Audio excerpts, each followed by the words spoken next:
Hey there, welcome back to the account. This is episode 3 of my Ironman progress series. So some of you may remember in episode 2 I mentioned not wanting to do the agility pyramid for money. Well, the first step of today's video is getting 60 agility so that we can do the agility pyramid. I've looked into it and it kind of just seems like the best way for us to get nature runes right now. There are some grinds we can do that will specifically get them nature runes, but I think they're all just slower at this point in the game than if we do the agility pyramid for money and then use that money to buy nature runes at the mage bank in the Wildy. Or maybe somewhere else. We'll see where we buy them from, but the point still stands.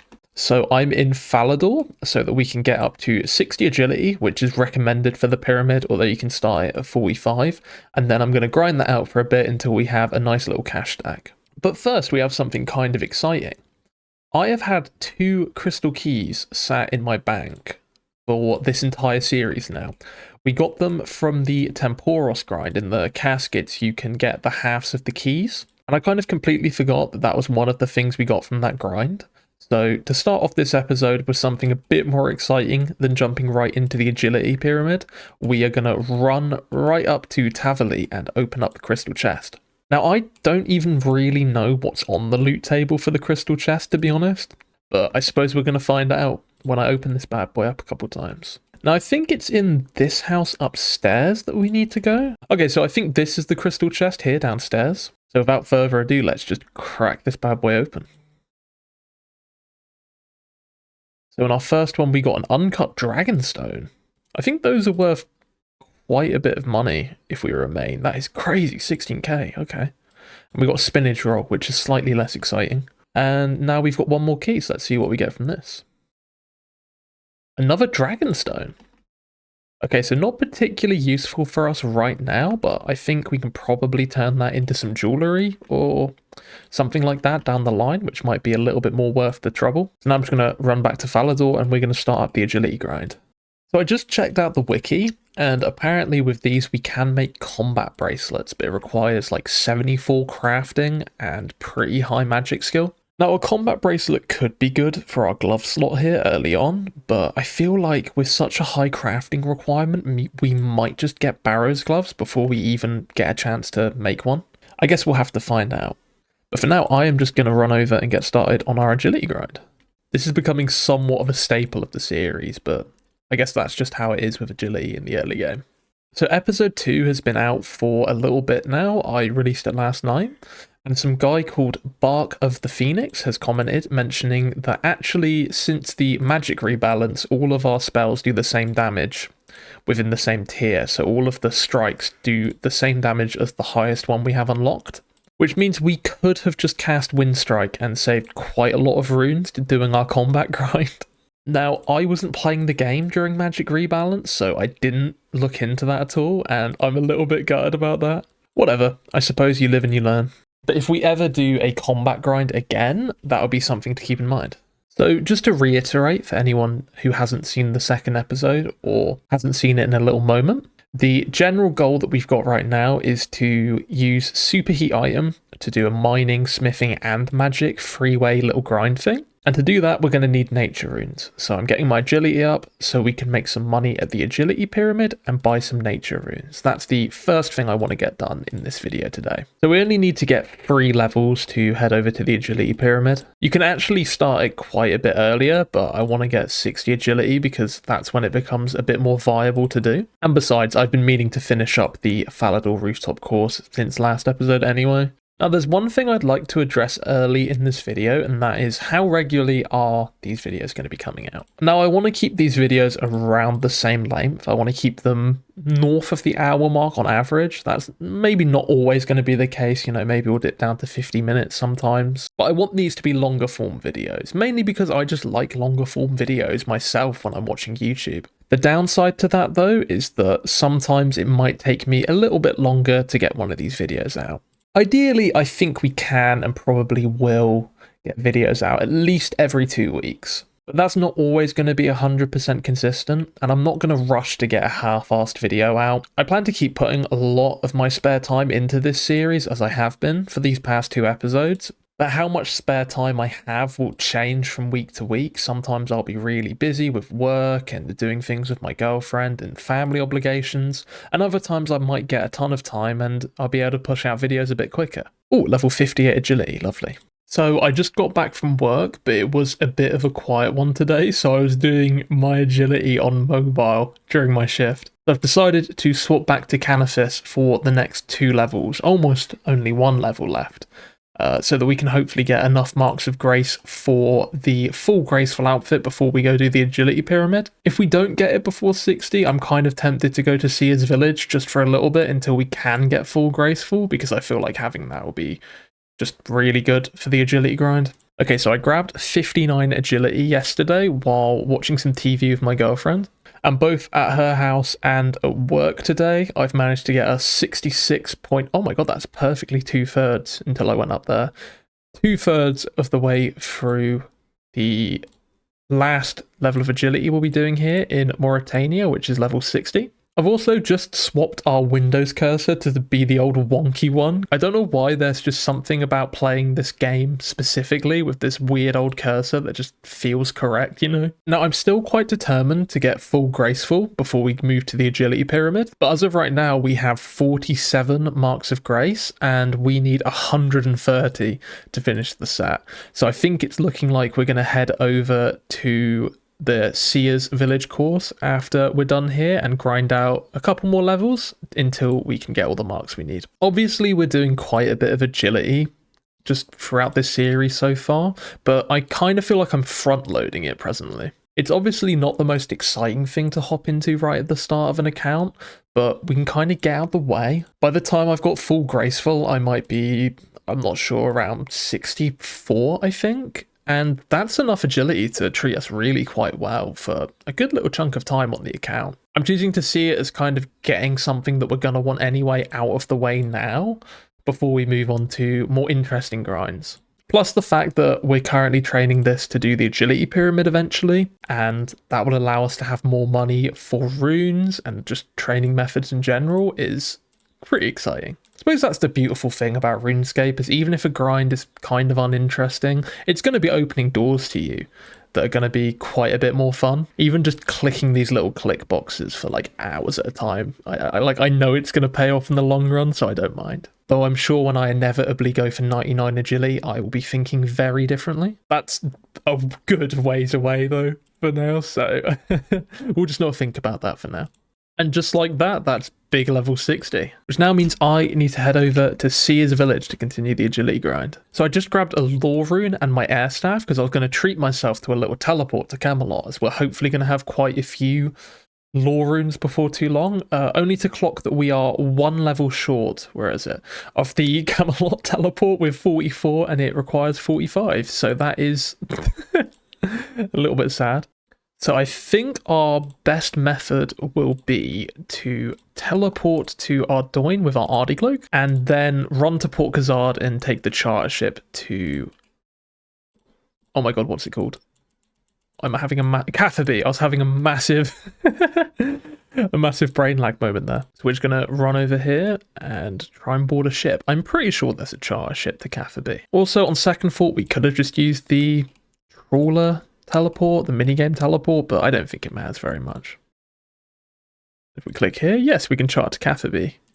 Okay, 1.6k. A little bit expensive, but hopefully we're going to have a good little bit of money coming in once I grind the agility pyramid for a while, so I'm not too bothered about that. I'm just going to bank everything so my inventory looks clean, but it doesn't really serve any purpose. We were already well below 0 kg weight. But here we are. This is our home now for a little while. Fun fact for you, on my first proper main account that reached mid-game, I was playing in 2021, I think, and I got fully spooned the agility pet here at only 66 agility. It is to this day the only pet drop that I've ever gotten. I'm failing this agility course so regularly that we're down to 17 HP. That's kind of unprecedented for our agility grind so far. That's crazy. I'm worrying we might have to go get some food in a sec just to stay healthy, because dying for the first time from an agility course would be pretty embarrassing. I think just to be safe, I'm going to pop on rapid heal, because hopefully the extra restoration will kind of make up for the amount of times we've been falling.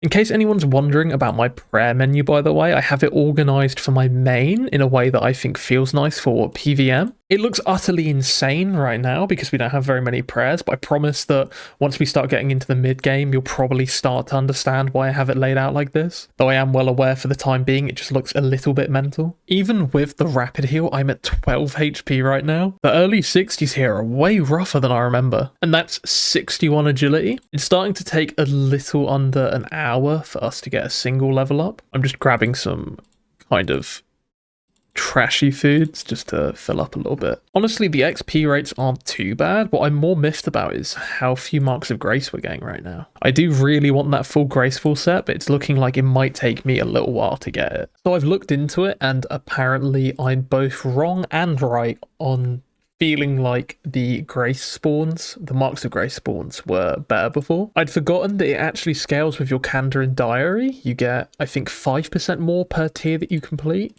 And of course, we don't have any diary tiers completed. That does mean that for us right now, the Canifis agility course would give us more marks of grace per hour, but I think the XP is just so much lower that it's not worth doing that right now. I think the trade-off of being here slightly longer but progressing more in our agility in the long run is just worth it to me. We did just this moment, however, hit 65 marks of grace, which is halfway to the full graceful set. I've just had the Frog Princess random events spawn on us, but they're all trapped over here on this roof. I wonder if we can get to them in time, in which case I might do the event just to see if we can get the frog mask. Alright, here we go. Alright, this is the Frog Princess.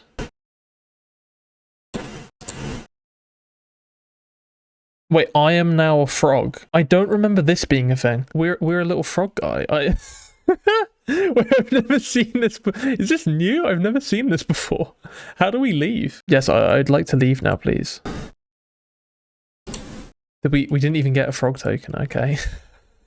I chose the wrong option. I've never seen that before. So I've taken a quick break from the agility grind here to actually have a look at this tab in my bank. You see, this is all of the jewelry and jewelry supplies that we got from the Temporos grind, and I hadn't really thought about what this could all be enchanted into, given that enchanting for reasons other than just leveling isn't something I've ever really done before. So first things first, we can make a lot of dig site pendants here out of these ruby necklaces, which I'm really quite happy about. And it's gonna make doing birdhouse runs, which we're definitely going to do, a lot easier. We also have some emerald rings, which I could turn into rings of dueling. This could allow us to teleport to the Ferox Enclave for easy access to the wilderness if we do any bosses there, and also to use the pool there. Obviously, restoring HP instantly and stuff like that isn't really important right now, but if we start doing some early PVM or Slayer type things, then that could be really useful. Now, there's nothing that useful we can make out of the rest of the things we have here, but we can, of course, enchant them for some easy magic XP eventually. And that's 62 agility. It will be interesting to see what agility level we get when I'm done getting our marks of grace. Okay, once again, I'm going to stock up on some food because I am still taking so much damage here, even at level 62. I'm just going to grab all my herring out of the bank, like just in case, so I don't have to come and do this bank walk again. That's 63.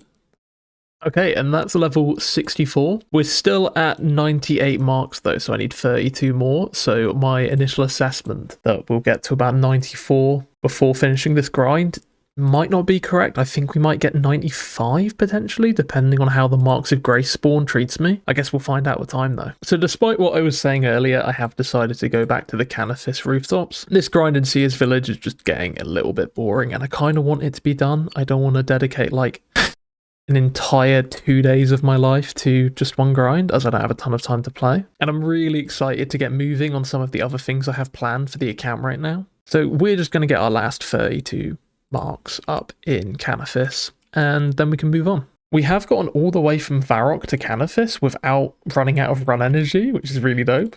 And here we are, right back to it. I'm just going to lock in here until we can get our graceful set, and then we can finally move on with some more interesting things for the account. We've been on this agility grind for so long that they've just sent me a take a break message in the chat. If that's not dedication, I don't know what is. So we are about to get nerd logged because I've been on that grind for this long. which is, it's been a while since I've been nerdlogged. That's classic. So at long last, we have finally gotten the last Mark of Grace. Let me just pick that up. I don't know if they despawn, but I'm worried about them doing it. So that is full Graceful that we have right there in our inventory, and I'm very, very happy about that. Now, we are really quite close to 65 agility, so I think I'm going to run over to Falador and quickly bang out the rest of that level, and then we'll go get our full Graceful set, and we're done. We're done with agility, at least for the foreseeable future, which is such a relief. We're just doing our last lap of the Sears Village rooftop course, at least for now. And I will say this grind got quite grating near the end. And there we have 65 agility. Oh my god, that feels so good. I got off work at 6, and I've been training agility until now, and it is 20 to 1 in the morning. So, oh my Jesus, it's it's really quite nice to have that done and dusted. Oh, we don't have to do agility now for a little while, unless we end up needing some sort of agility shortcut or need it for a quest later down the line. We are set for agility, in my opinion, because we can now go and get our Graceful outfit. We're just going to grab our marks out of the bank. I'm going to bring the Chronicle to get us back to Civilization because we have to teleport to Birthripe. We're going to use the Games teleport again, because it puts us right near the pub we need to go to. God, I can't really describe quite how relieved I feel right now in this moment. Let's head on upstairs, come on down here and talk to Grace. Now, I really want to make sure I don't accidentally buy any dupes, because I'm genuinely concerned about that. So we need the torso, the cape, and the helmet. Let's buy that now. The hood, the cape, and the torso. We get to see those nice graceful... not graceful, collection logs come in. Here we go. Oh my god, it's finally done. Look at that. It's kind of sad how, because Graceful is so good for like so many things, everyone's wearing the same fit except for like recolors. I feel like we can't really take in Rob's beauty in this present state. But anyway, I don't know why I'm complaining. I'm so happy to be done with this. This is our set now as far as Graceful goes for the rest of the account. So that is such a relief. That's like a weight off of my chest to have that done now that we can just actually get stuck into the game. Now, what are we going to do next now this is done? I know I've been talking about going to the agility pyramid, and that is why we did all this, but there is just one quick stop I'd like to make. So I had considered going to the Ectofunctus next. So we have not a ton, but some big bones in our inventory, and I thought, why not go offer them up now and just get some prayer levels? It'll bring us closer to our goal, which I don't think I've mentioned is level 30. At level 30, we can do the prayer training method in Varlamore that I'm really interested in starting. Not going to get us there, not even really close, but it'd feel nice to get started on it, you know?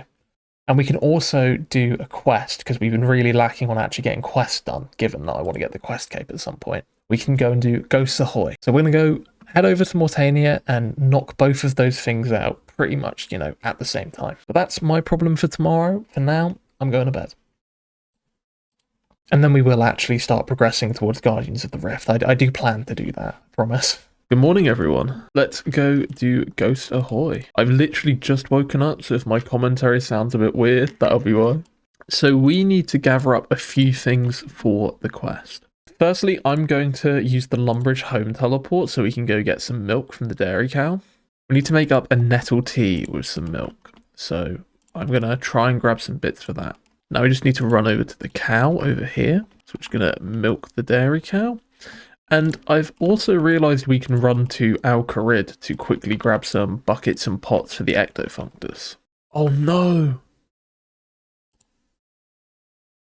I don't have 10 GP for the toll gate. Let's see if I can punch a goblin to death for 10 GP.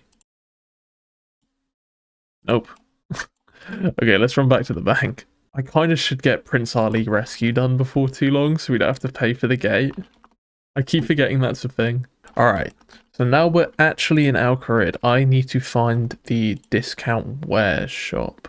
Okay, so yeah, as I thought, this shop sells pots and buckets. They also sell bucket packs, which can be used for farming, I do believe. So by the looks of it, I need 9 buckets and 9 pots. So how much did these cost? Only 1 coin. So I'm going to buy 5 of these, 3 of these, and then I'm going to hop worlds and repeat the process. Okay, cool. So that's what we need to do the ectofunctus grind. Now I am going to teleport with the Chronicle to Varrock because I want to go to Edgeville. I don't know if it's the best or most efficient place to get nettles, but I know you can get nettles in Edgeville, and we need that nettle tea. So I think there are nettle spawns, yeah, just over here. Let's pick these. Cool. One little nettle. Now I need to find a bowl that we can make this nettle tea in.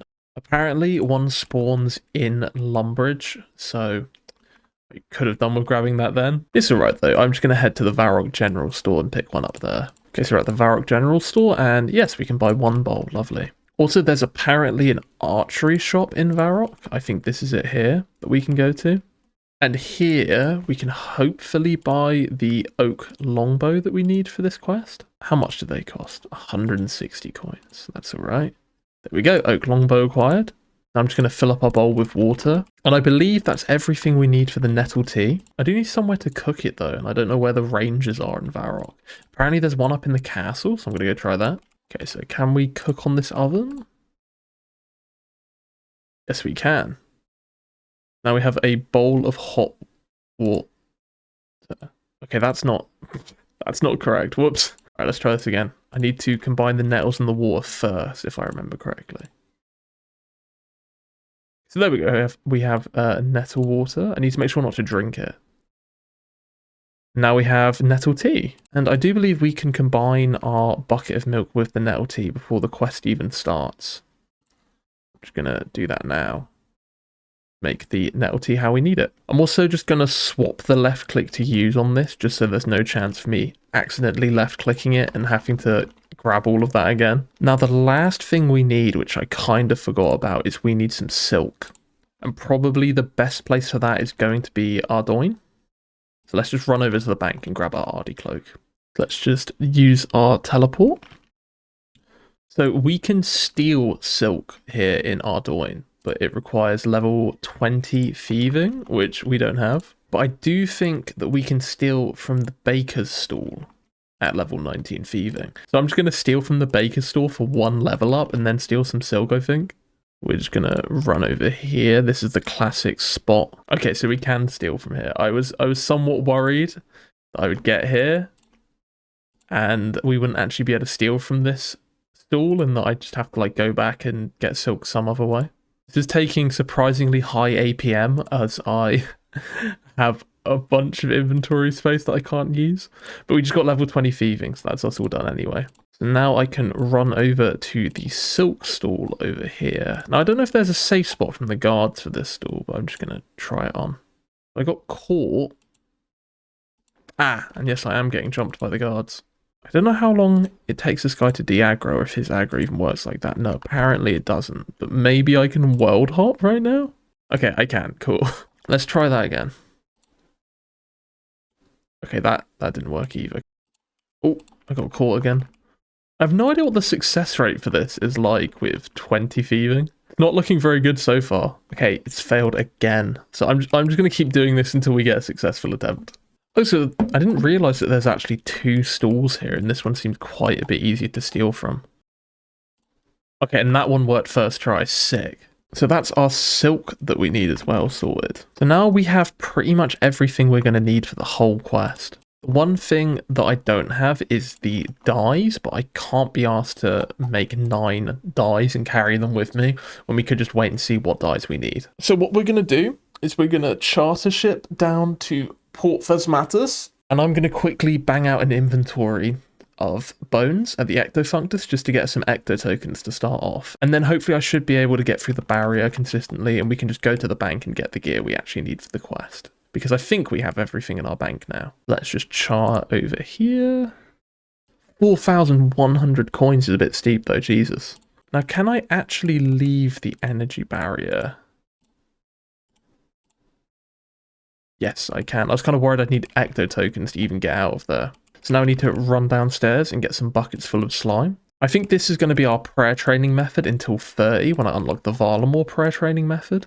So we need to get somewhat familiar with this process. We want to just come down here and get some buckets full of slime. And this right here was the thing I was talking about where I wanted 58 agility. I think I mentioned that in passing earlier. I wanted 58 agility to be able to do the agility shortcut in here to make things a bit quicker. Yeah, this one right here, because it does save a lot of time in the ectofunctus. So now we've got our buckets of slime, we can run upstairs and crush down our bones. I'm going to swap the left click on these to use, just so I don't accidentally bury them while doing this. We just use the bones on the loader and our Donny will just quickly turn them all into bone meal. That's one whole inventory of bones crushed down, and now we just run over to the ectofunctus and spam it and we'll get some nice prayer XP. That's 23 prayer. So it's quite good XP. We just got to level up off of that alone. Now I think if we talk to one of these ghosts, we can claim some ecto tokens. 45. Cool. I think that should be enough to see us through the quest then. We might as well just start the quest by talking to this guy before we head over to the bank. Sorry, that is a woman, I do believe. This lady. This nice ghost lady. So I'm going to grab everything we need for the next step of the quest as well before we leave, just so we don't have to come back and bank and go back and forth using up ecto tokens, because it requires ecto tokens to get into Port Phasmatis before you finish this quest. I believe the one thing we need is nettle tea. So I'm reading the quest guide and we should also grab our silk now as well. Now at this point we also need to kill a giant lobster, I think it is. So I'm just going to grab, hopefully I think we can get by just using a sword and shield. Also, it is very much coming to my attention that I need a better shield. We're still on the wooden one. However, this will be the first instance of us using our rune simi, which is pretty dope. I might as well also grab our amulet of accuracy because we can wear it and still wear full graceful. It just gives us a little bit of extra accuracy, as the name implies. So this is everything we need, I'm pretty sure, until the point in the quest where I'm going to have to run off and get dye. Which, oh, speaking of which, I should probably actually grab some method of teleportation to leave once we have everything we need. Let me just grab the Chronicle, just in case we have to pop back to Varrock at any point. So if that all sorted, I think we can now go and actually start doing some steps of the quest. So for this next step of the quest, I need to wander all the way over to the Slayer Tower. Because we don't have access to fairy rings or anything, I think just trekking over is going to be the quickest option for us, which is a bit of a shame. Hey, at least we've got more than our fair share of agility levels now to make this slightly less painful. So here we are at the old crone's house. Does she have a door? Yes, she does. It's quite camouflaged for some reason. There we go. Now you need to use the nettle tea on the porcelain cup. And cool, we survived the step of the quest where I could have drunk that. I forgot that we need a needle, thread and knife for this next step, but luckily Canaphis is right here so we can just run to the bank. So now we've got that, I think we just need to do this, lovely.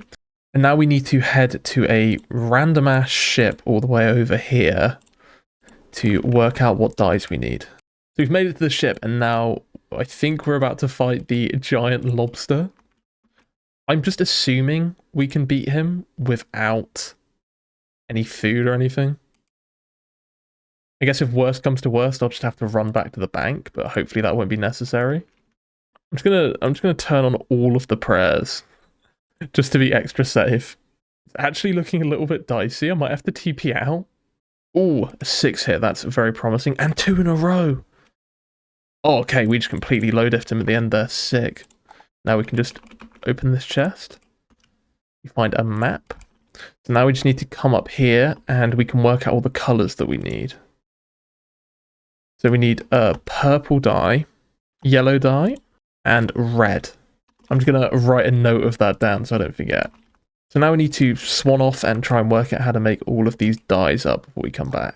I'm going to teleport to Varrock because I know that we can get red berries over here, I do believe, to the east. I think I'm high enough level that the infamous dark wizards won't give me any trouble. Yeah, we're all good. Okay, so here's a red berry bush right here. And I'm going to need 2 of these because we also need to make purple dye, which we can of course make by just combining blue and red. So now we need to find a woad leaf to make our single blue dye that we need. And by the sounds of it, the best way to get a woad leaf is by going to Falador, so I think we're going to head over there.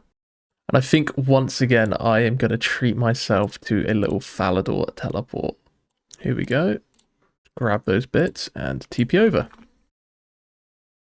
So now we need to run and find Wyson the Gardener in Falador Park, apparently. There he is. Okay, there we go. That's the woad leaf. And now I'm just going to head right down to Draenor because I believe we can get onions for the yellow dye just in the village. And we also need to go to Aggie to make the dyes all together.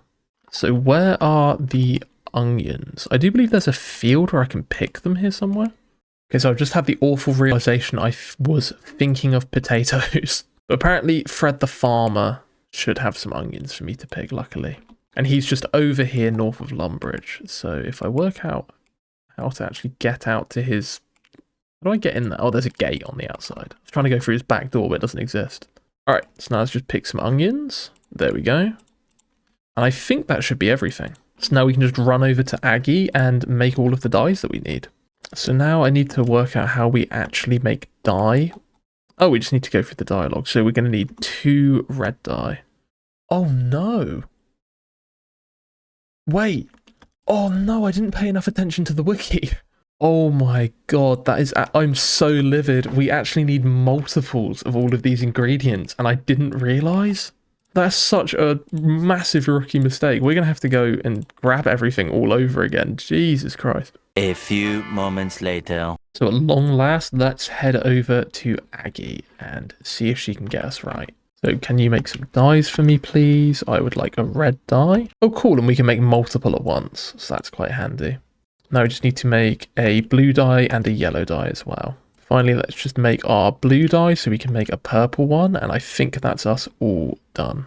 Cool. So now let's just make a purple dye. And that should be all of the dyes we need, hopefully. Let's just try it out. So that's a red dye for the top half. Purple dye for the bottom half. And a yellow dye for the skull emblem. Cool, we're done.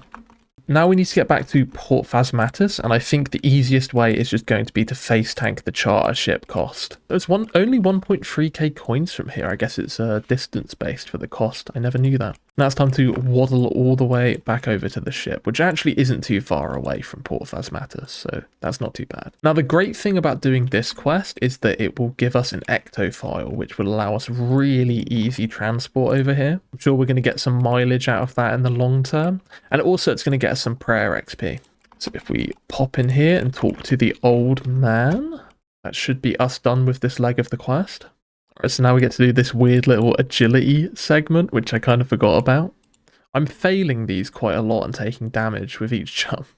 I have no idea how we're getting skill checked here with 65 agility. So now we need to head back to the port, so I'm going to do all of these stupid jumps again. I didn't realise that these had an energy check. Maybe that's why I've been failing. See, if I click on it with 1 energy, it says I don't have enough energy to make that jump. That's a very interesting mechanic. I didn't know that was a thing. We're going to have to AFK here for our last 5 run energy that we need for this. Okay, there we go. And we managed the last one without falling on our face, so that's nice. Now we need to head back to Port Phasmatus, and while I'm there, I'm going to grab everything from the bank that we could need for the last leg of this quest. I need my Ghost Speak Amulon to even enter. I kind of forgot about that. So for the last leg of this quest, I think we just need the oak longbow we picked up, some coins, which we have on us anyway, and I need a bucket of slime. We could just buy over here at the charter ships. Let's just grab our oak longbow. Oh, I need a spade as well. I almost forgot about that. Let me go grab my spade. There we go. Now we should be done items-wise for the rest of the quest. While I'm here, I'm just going to quickly buy a bucket of slime up. How much did they cost? 2 coins. Okay, yeah. This is definitely the move then. I'm just going to fly through the rest of this quest because I think we're about done with any interesting parts that will provide me much of a problem. Okay, I've always loved this part of the quest where you can wear the bed sheet and you look like this. Look at the run animation. It's so dope. I'm definitely going to keep this in the bank well after we finish this quest. We are finally done with the quest when we come back and speak to Valerina. And there we go. She hands us our ectophile. And we are done with the quest. And that also gives us prayer level 26. I didn't expect it to give us that many levels. That's quite sick. So this leaves us with one more thing that I would like to do. And that is we are going to go and use up all these big bones at the Ectofunctus and see what level we can get. That was the main reason we even came to this area of the map, and I thought we might as well just do the quest while we're here for the prayer XP and to make training here a bit easier.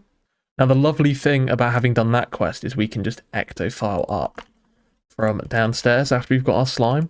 So here goes our first inventory of bone meal and slime. We didn't quite get a level up out of that one though. Okay, second inventory. And that's level 27 prayer. We don't quite have enough bones for level 30 prayer, which was kind of my goal. But we could probably get that, and maybe even up to 43 doing the Ectofunctus before we go to Varlamore, if I go and grind out some dragon bones or something at some point. But that's an issue for another day. For now, let's just grind up these last 7 bones that I've got sat here. Okay, and here goes our last 7 bones. We didn't quite get a level out of it, but we got pretty close, so I'm happy with that. So this means at long last it is time to head to the agility pyramid. I'm using the home teleport to get back to Lumbridge, and I've bought 10 coins for the Alcarid Gate. Now I'm going to want to stock up on water skins, but I think we can do that at the Shanty Pass before we enter the deep desert. It's quite a run actually to the agility pyramid, it's all the way down here. For that reason, I think I'm going to fill my bank with water skins so I can do runs to Nadar if we end up running out and I want to grab more, as opposed to having to come back here, buy more water skins, and then run all the way back again, because that sounds quite peak. So let's load up on supplies here. I'm just going to buy a full inventory of these and put them in the bank. And I think I'm going to do the same again, maybe a few more times. And why not? I'm going to buy out Shanty. So that's sorted. We've now got a nice little supply of water skins. And I think that's set up pretty much done. Now I'm going to bring some food as well, in case we fail obstacles, as well as an entire inventory of water skins. And I think this will just be our setup. Of course, this is our first entrance into the desert through the Shanty Pass. First of many, because there's a weird amount of content here. And I'm getting punched about by a camel. Maybe I should have considered bringing a method of teleport. I'm not sure how dangerous some of the things in the desert are. We're just going to ignore them though and try and run south to the agility pyramid. So we've made it here, and we didn't even get killed by camels, so that's pretty damn good. And this is where I'm going to be living for a good little minute. Now, I'm not sure exactly how long I want to be here, like how much gold we're aiming for, because we're going to need gold for quite a few things, but how much do we need right now is kind of the question. I suppose there's not actually any harm in coming back here at a later date if we end up not getting all of the gold that we need for like the next few grinds, because I could stay here and grind out like a couple mil or something, but that just seems kind of overkill. And it's not that deep if we just come back here and take the 2-minute walk to come back to the agility pyramid if I ever need some more gold. And this is kind of based off of vibe. I'm not 100% sure on this, but I think maybe we'll stay here until 500k. I feel like that would be a good stopping point, and I don't want to just make myself burn out on the game from doing nothing but agility grinds for like pretty much this whole episode so far. Oh no! Oh, I clicked the wrong box.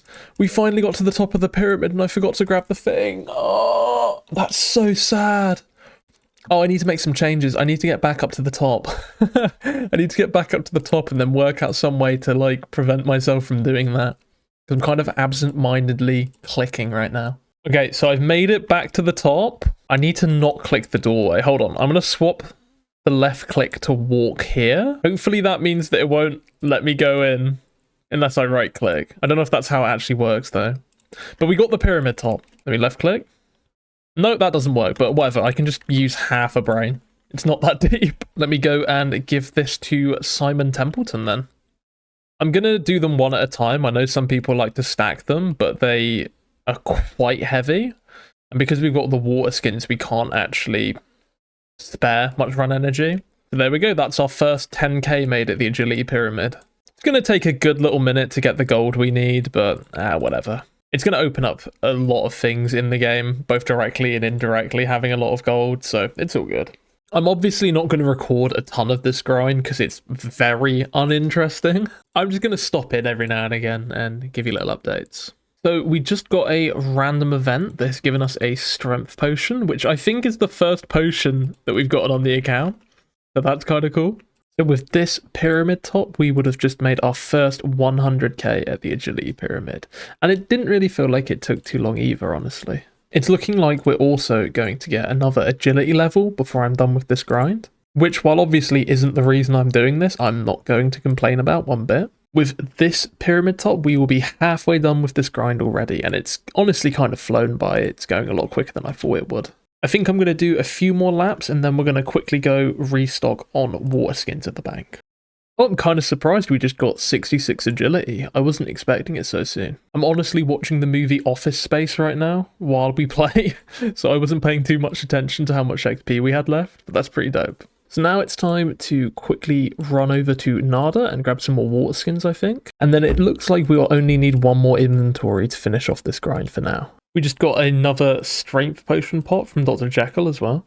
And just like that, we are grabbing the last pyramid top for this section of the grind. I'm not going to say it's the last pyramid top period, because I'll probably be back here again if we run low on cash, but that's a nice little nest egg to get us started. Let me just give this to Simon, and then we can teleport out of this desert. It honestly didn't take too long to get 500k. So now we're going to enter the third part of my plan to get to Guardians of the Rift. So the first step of this process is that I want 41 mining before we go into the Guardians of the Rift minigame. Now this would take quite a while, just doing the mining and smelting superheat grind that I have planned. So I thought maybe we'll give a little boost to this by going and doing a few quests. Now, given we still don't have transport fully worked out, I don't really want to bang out all of the quests that give you mining XP. Some of them, like the giant dwarf, would probably be quite a bit of a pain on the account at this point. So we're just going to do the ones kind of in and around the area of the map we're operating out of anyway. And that would be Doric's quest and the dig site. Of course, we want the dig site done pretty soon anyway, so we can get to Fossil Island and start doing birdhouse runs. I'm not going to focus on that just yet, but we're going to get the dig site done. We're going to do Doric's quest. So once we've gotten that little boost to our mining level, I want to quickly get the smithing level that we need for iron, which I believe is 15? Yeah, 15. And I think just doing the Knight Sword quest, which is quite a classic, will get us to that point. We will have to find an iron bar for that quest though, without already having level 15 smithing, which might be a bit difficult. So that's pretty much the plan for right now. And then we're going to go do the superheat grind, and it's going to be a good time. Of course, the other great thing about what I've got planned here is that we're also getting quests done, and we do want to chip away at the quest log. We're currently 22 quests out of 170, so we've got quite a ways to go until we're done with our quest cape. Okay, so without further ado, let's go start off with Doric's quest quickly. Once again, I've used a teleport, but it's very much looking like we're not going to run out of lore runes before we actually have a source for them, which is Guardians of the Rift. So I just ran over to the Dwarven Mine, but I've realised that actually I wanted to buy a pickaxe, because our pickaxe is only iron right now. And I forgot to bring any money, so I'm going to have to run back to Falador and hit the bank quickly, BRB. I can't remember if I've mentioned this yet, this video, but someone has commented on the last video we made that although to create lore runes and just any sort of special rune at Guardians of the Rift, you do need to complete the quests, you can also get said runes from the reward pool afterwards, or the reward golem, or whatever it is. Which means that even though we're not going to have Troll Stronghold completed just yet, which I will want to do eventually, we are still going to be able to get a good source of lore runes in. So let me actually grab some cash. We don't need the whole cash stack. I'll just bring 10k. That should hopefully cover some pickaxes. I think I'm going to get a steel one just for doing this quest. But then we can maybe buy... If we can use it 30, that'd be adamant, I think. I am going to want to use the best pickaxe for the mining and smithing grind that we're going to do. I'm not too sure what that will be once we complete these two quests, though. So maybe I'll just have to work that out in a minute. So I just ran the numbers, and apparently we will in fact be past level 30 by the time that we are done with these quests. So that means I can just grab us an adamant pick to use later. Now, who actually sells pickaxes down here? I believe there's meant to be a pick merchant around here somewhere. Okay, so it's just up here according to the wiki. One thing I did neglect to mention is that we're going to have to get 25 thieving and 10 herb lore for the dig site quest. Now, it's worth doing because it gives us a crazy amount of XP. It gives us 15,000 XP in mining, but I don't know how we're going to get 10 herb lore this early on. So we'll have to think about that in a minute. So this is Nermoth, and as you can see here, he's got the pickaxe on lock. So this right here is our guy. He sells an adamant pickaxe at 3.2k, and he actually sells rune pickaxes as well, but we we don't need one of those yet, and we also are not spending that amount of money on one yet. So for now, I'm just going to grab a steel one for this quest and then an adamant pick for when we've done the dig site quest as well.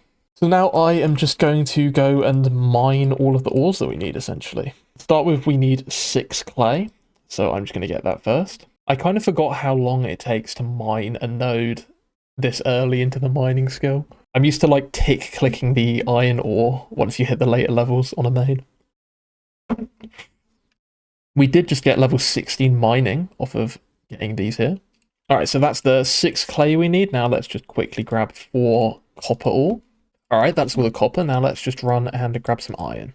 There's some very scattered iron nodes up here, but we only need 2 anyway, so it's not that big of a deal. And that's our 2 iron, and just like that we can go and do Doric's quest. So now we just need to run over to the man himself, Doric, and we can just hand him the ores right away. Now, while we're walking over, I had a little look at the wiki, and it seems like completing the quest Recruitment Drive will, on its own, get us to level 10 Herblore, pretty much exactly. And that's the level that we need to do the dig site quest, so that'd be perfect. Let's just hand in the ores, very lovely. And there we go. 1.3k mining XP, 180 gold, and we can use his anvils, which I don't think I've ever done in my life, but either way, that's level 19 mining. Now for our next step, I'm going to quickly pop into Tavali here because we need to do a little bit of shopping for the dig site quest. I need a vial and a pestle and mortar, and I have neither, so I'm going to run over here and find the alchemy shop wherever that is. I'm assuming it's going to be the same place as the herbalist down here, so let's head on over. So is this the guy, Jatix? Yes, this seems perfect. We can buy 1 pestle and mortar and 1 vial. I think, I'm just going to double check, but I think we just need an empty vial, right? Yeah, we don't need a vial of water. Okay, so it turns out we also need to do Black Knight's Fortress in order to do Recruitment Drive, in order to do the dig site. So I guess we're going to do a little bit more questing than I previously thought we would. I'm running over to Falador because apparently we can buy a chain body that we need here. There should be a chainmail shop in South Falador, apparently. Ah, there it is down there. Again, this is another like Ironman specific thing. I never knew this was here, having played on a main. This is a completely... I had no idea this guy was here in this weird little shop, but I'm quite happy that I know that now. Now, we can buy the bronze med helm we need in the barbarian village, so I won't worry about that just yet. We're just going to start the quest for now. If I remember correctly, we have to head back east, kind of towards Varrock anyway, so we'll just sort that out then. Okay, so let's start the quest here. Cool. And now I'm going to use the Chronicle to teleport to Varrock, because we've got business to handle over here. So first of all, I'm going to go and hit the bank and grab some food and maybe some bits of armor, because we're going to be getting attacked during this quest. And our defense levels still aren't the best ever, so just to be safe, you know. I'm also going to deposit these bits that we've got for later quests and our pickaxes, because I don't think we need them right now. I now have 4 pickaxes in my bank, which I'll do something about at some point. I'm pretty sure we can't wear anything on our head or our chest because that's going to be taken up by the disguise we're going to get. But we can put on our mithril legs and our little swag shoes and our bis leather gloves real quick. So with that done, we've got to head over to Barbarian Village to grab a bronze med helm. And then I can also go and grab a cabbage from the Edgeville Monastery. I think it's this freaky icon on the minimap here. Let's see. Pesca. Sick. Bronze med helm. Now, last of all, let's just go grab a cabbage and we should be all set. I don't really know if wearing our armor here is overkill, if we'll actually need it to survive. Okay, so it's slightly come to my attention that I forgot to bring food, and also I kinda would like a teleport out. So I'm just going to head over to the Edgeville Bank and grab a bit of food. Let me just shift left click this so that we don't accidentally eat the cabbage as well, because that'd be embarrassing. I'm just going to grab some food and a teleport to Falador, or the runes for a teleport to Falador. So we've got some runes, we've got some food. I'm just going to mosey on over now. Okay, so now we're here. I'm just going to slip into our little disguise and quickly run through the quest. I just need to drop our cabbage down here, and I think that's pretty much the entire quest done. Cool, and that is the quest, so we can just teleport over to Falador and hand it in. Okay, so that's Black Knight's Fortress completed. Now I need to work out what we need for Recruitment Drive, which I don't think it actually has any hard requirements other than the quests. Okay, so no, we don't actually need anything special for this quest. We can just run right over to the park, but we need to deposit all of our items and our equipment first. So that's all done, and we can just run over to the park and start the quest. This quest also gives us some prayer and some agility XP, but we're a little bit too late into agility training for it to matter. The prayer should give us a level up though, which is pretty nice.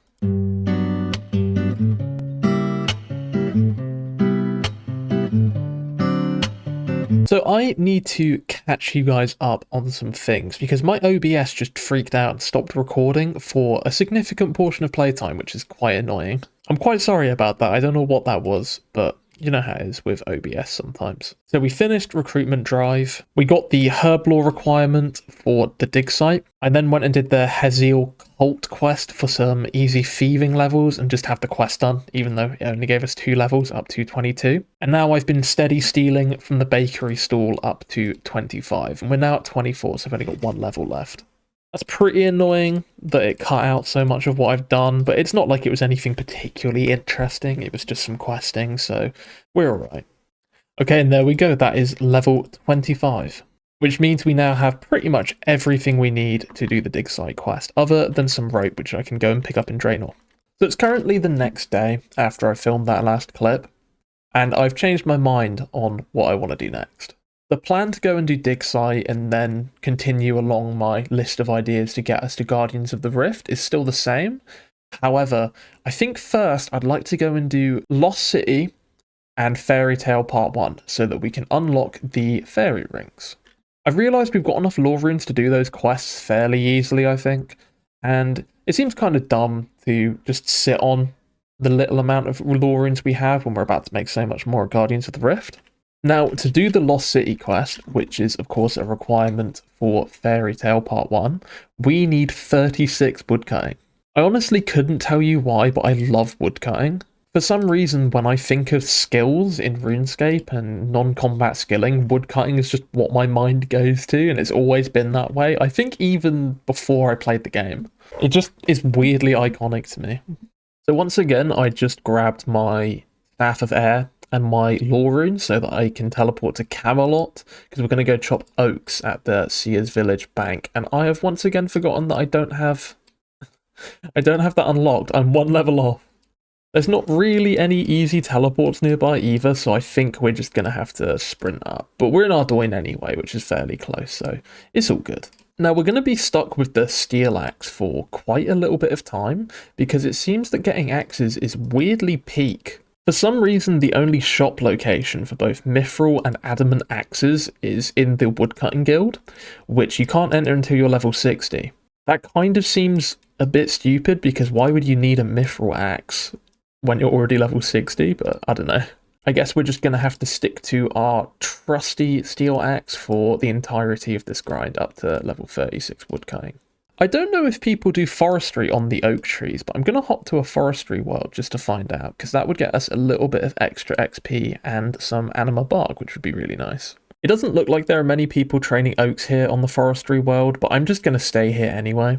Oh, and we just got level 28 already. We must have been very close to a level up. It's not looking like many people are cutting the oaks altogether on the forestry worlds. However, I feel like it's worth doing anyway, just in case a random event spawns nearby. So we're just going to set up shop here and knock down some oak.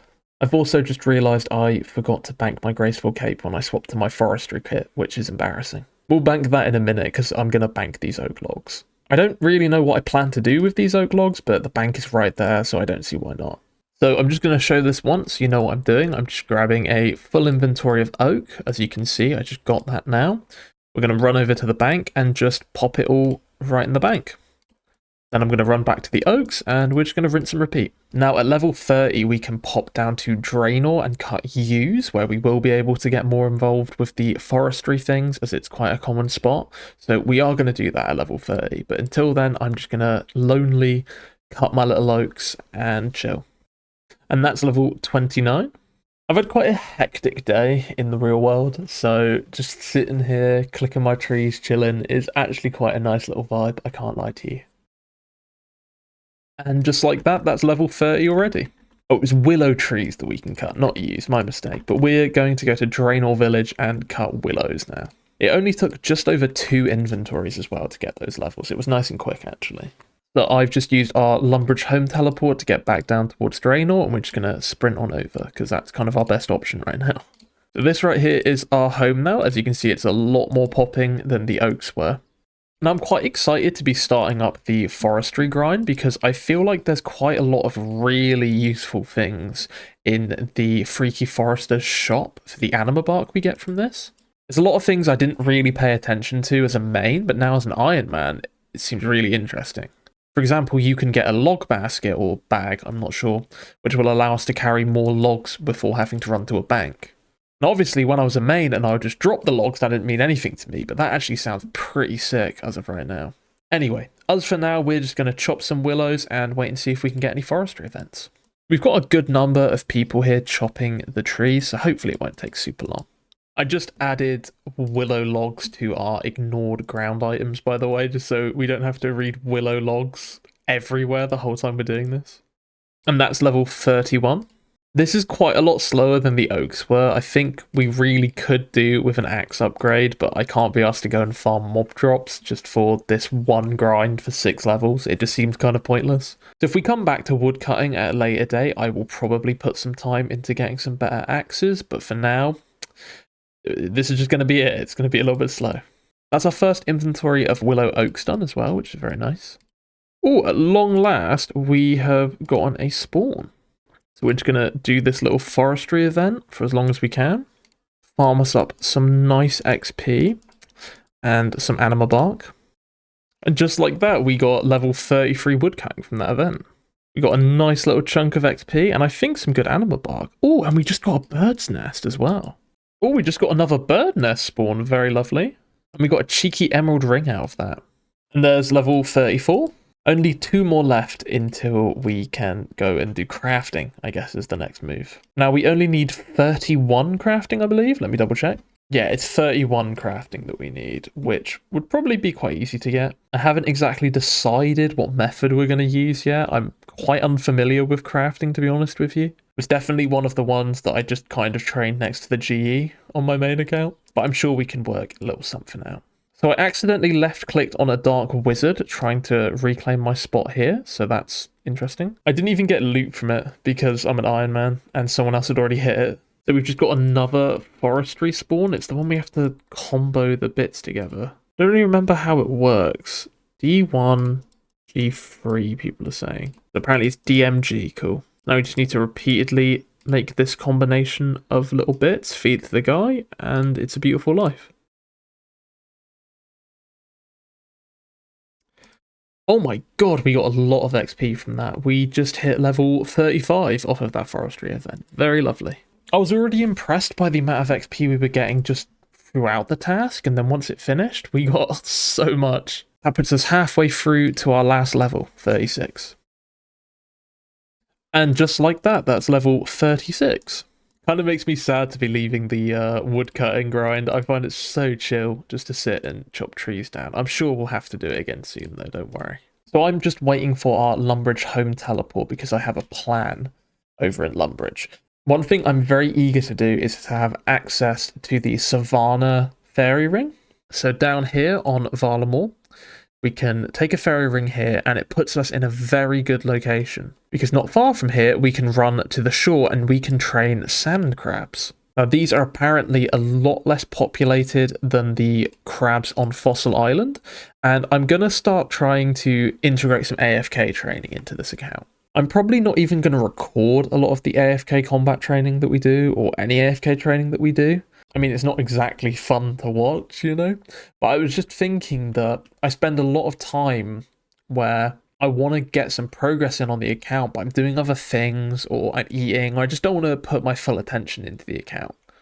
So having an AFK training method like Crabs Unlocked, just to kind of plop us down at while I edit videos, while I play games with friends, while I eat food, I think could be really good. And combat skills are particularly painful to level just with full attention. So I think that is going to be our method. And it just allows me to have something I can do pretty much entirely AFK. So now, as to why we are back in Lumbridge, I'm going to go do Miss Farlian Mystery. It gives us 600 crafting XP, which obviously isn't anything to write home about. But we need to do the quest eventually anyway for the quest cape, so I might as well do it where it might get me like a single level. But we're going to have to do it eventually for the quest cape, so I might as well do it now while I might get some very tiny benefit out of it, you know? I'm quite nostalgic for this quest, even though by this point I've done it countless times, because it was the first quest other than Cook's Assistant that I ever did on RuneScape. I also did it completely without a guide. The puzzles in this one are actually pretty sick. But by this point, I've done it quite a few times, so I'm just going to speed through it with the quest guide on. I've always thought the way that you hold the killer's knife in this part of the quest is just kind of sick. Like, look at that walk animation. That's just dope. Okay, with the cutscene complete, we are done with the quest. Quite a shame we don't get to keep the killer's knife as a little piece of memorabilia. So what are we going to get out of these 600 crafting XP? Is that a few level ups? I can't remember what level we even were. I think that's a handful of levels though, so that's pretty good. Honestly, better than I was expecting. Guess there's nothing left to do but to get on the little rowboat. Now we just need to work out how to get the next 6 levels. So usually on a main at this point, you would start cutting gems for XP. Though we don't actually have an awful lot of gems, I might as well cut these down now. Okay, so that's our entire stack of sapphires cut. We didn't even get a level, and we can't cut any other gems yet, so I'm going to have to think of an alternative. So I've been doing some reading on crafting, and it's looking like I'm going to have to do what is somewhat of an Ironman rite of passage. As far as I know, we are going to have to go and start making molten glass. So this might be a bit peak. We're going to have to do quite a lot of world hopping, which admittedly isn't my favourite thing in the game. So I think my current plan, we're going to go to Fishing Trawler, by the way, because there is a bank right next to the charter ship where we can buy the things we need for molten glass. My plan for now is to exclusively make the glass. Obviously, you can then glow said glass into things, and that gives you more XP.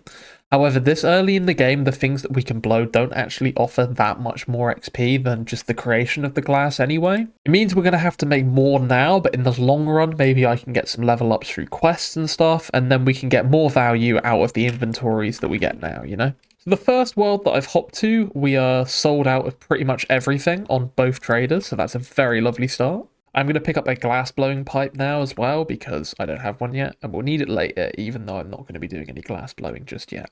So I'm going to hop worlds and see if we can get a little bit more lucky here. Ah, there we go. I'm going to swap left click to buy 10 on these two. We can just do this. And then we can hop worlds. I've got a nice little bind for it. Anyone else doing this? I've learnt from a video. You can bind the ability to swap worlds. That can be a massive help with this grind. So in order to reach level 31, the level we need for the Lost City quest, we're going to have to make 330 molten glass. So that's 350 of both of the ingredients. Which means I'm probably going to be here hopping worlds for a good little chunk of time. So I guess I'll just check back in with you guys when both of these stacks are up to 350. I'm going to quickly charter over to Catherby to see if we can get better luck with the stores here. These are very much bought out a lot of the time on quite a few of the worlds here.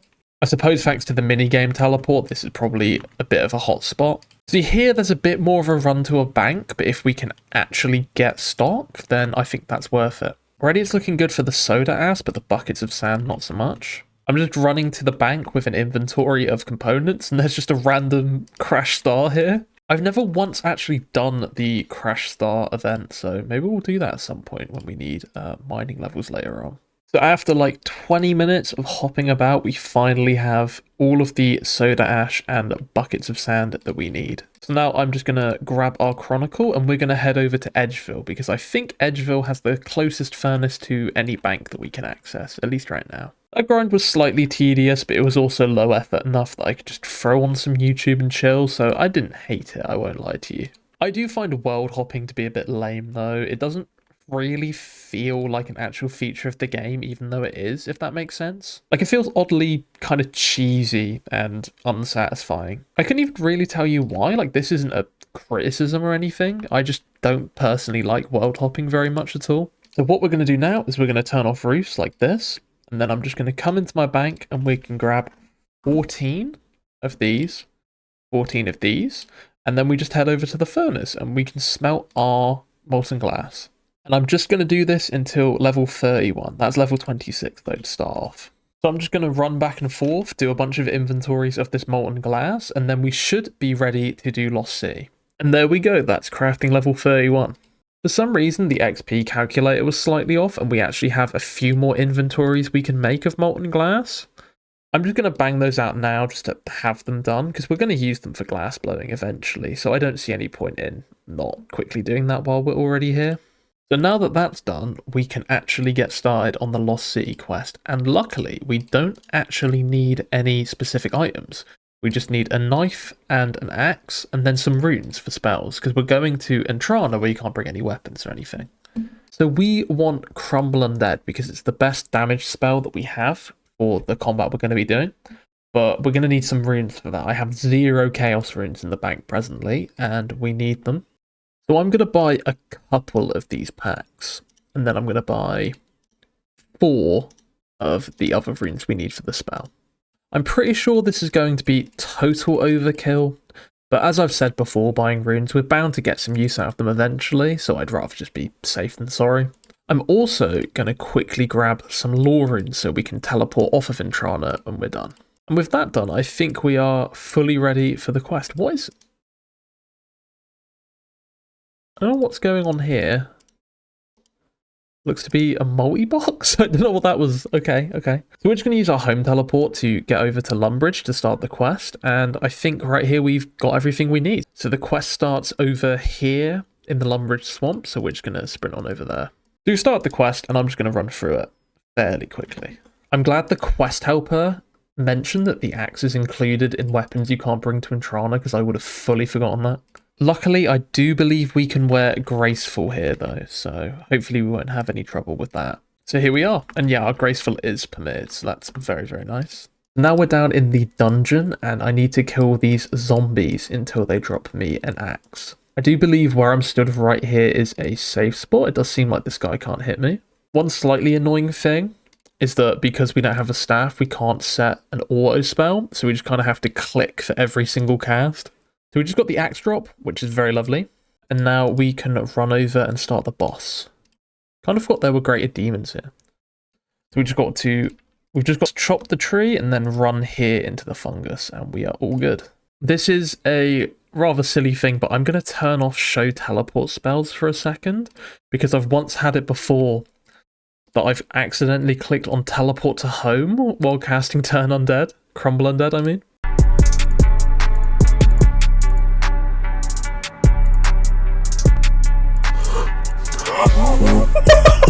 They are right next to each other, and when you've got to click them this much, I've been known to slip, and I don't want to chance that right now. And there we go, that's that done. Now we can chop the tree. We're going to grab a few branches, because it's recommended to do so. I can't honestly remember why, but that's all good. And now we can teleport out to Lumbridge. This Draman staff we just crafted is, of course, what we're going to be using for Fairy Ring, so that's quite hyped to have that, even if we can't do much of it just yet. And there we go, that's Lost City done. Another brilliant thing about doing this quest is that we can now make Cosmic Runes when we do get to Guardians of the Rift. For now, I'm going to run over to Draenor and we can start up Fairy Tale Part 1. So before we start the quest, I'm just hitting the bank and I'm going to grab some runes to do some teleports around the world, because we're going to get our mileage out of this little stack of lore runes we have here. I'm also going to grab 5 coins so we can buy the secateurs. Now we're just going to come to Martin the Master Gardener and start the quest up. Now I am hoping we have the stats to actually kill the boss at the end of this. The scaling works off of our strength and farming. Obviously our farming is only level 1, but hopefully that won't matter. We'll just have to see if we can manage. First though, I'm going to come to Sarah and buy some secateurs, because I don't have any. Where are they? There, buy 1. And now I'm just going to go to the recommended farmers. Now I need to head back to Draenor Market. I don't know what the easiest way to get there will be. Probably just a Lumbridge telly. We're getting really close to starting our rune crafting grind, so I'm not too strung up about using our lore runes right now. So I'm just going to skip through most of the rest of this quest, I think. There's not much point in showing you guys every little step.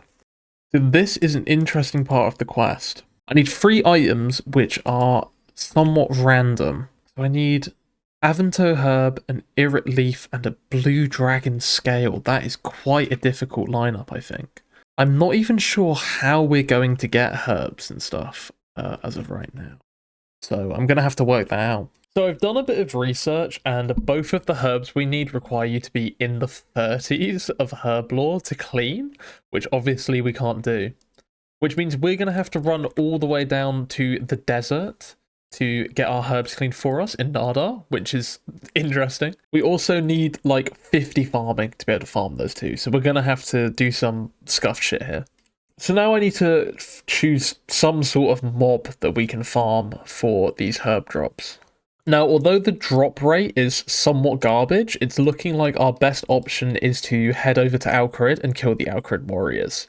It looks like I better run up, get some money for the Alcarid gate, and then just kind of get to work. So here we are in Alcarid, and I've realised that the Initiate Salah is actually better than any helmet that we've gotten so far, so we're adding that to the very scuffed gear setup we've got going on here. I'm also going to grab some food, because I'm not sure how much damage these Alcarid warriors can do to little old me. I mean, we are rocking the wooden shield, so it might be a bit of a struggle here, but hopefully not. We are quite decent levels in combat now. And I guess there's nothing else to do but to just kind of set up camp here for the time being. On the bright side, these guys aren't awful combat XP. They're not very AFK, but they'll do. So the drop rate for Avanto herbs here is like 1 in 118.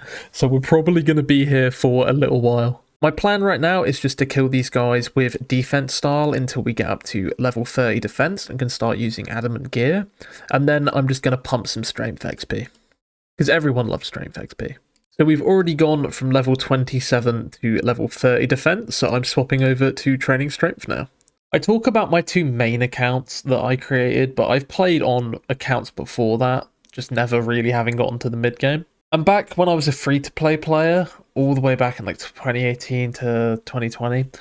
I remember grinding these guys on repeat while listening to music at like 5, 6 a.m. or something crazy because I was on a degenerate sleep cycle. So I'm quite nostalgic for being here. I remember being here was the first time I ever listened to The Cure. So the album Disintegration by The Cure reminds me of Alcarid Warriors. That's a weird association for you. So we've managed to fill up our inventory with herbs and other little bits and pieces during this grind. They're not the herbs that we need, so don't get too excited, but I am going to bank these because I'm sure we can use them for herbalism or something somewhere down the line. I suppose one aspect of this grind that I hadn't really thought about is that we're going to need combat stats to kill Tanglefoot, the boss at the end of the Fairy Tale quest anyway, so I suppose this is maybe giving us a little helping hand on the quest too while we go for the herb.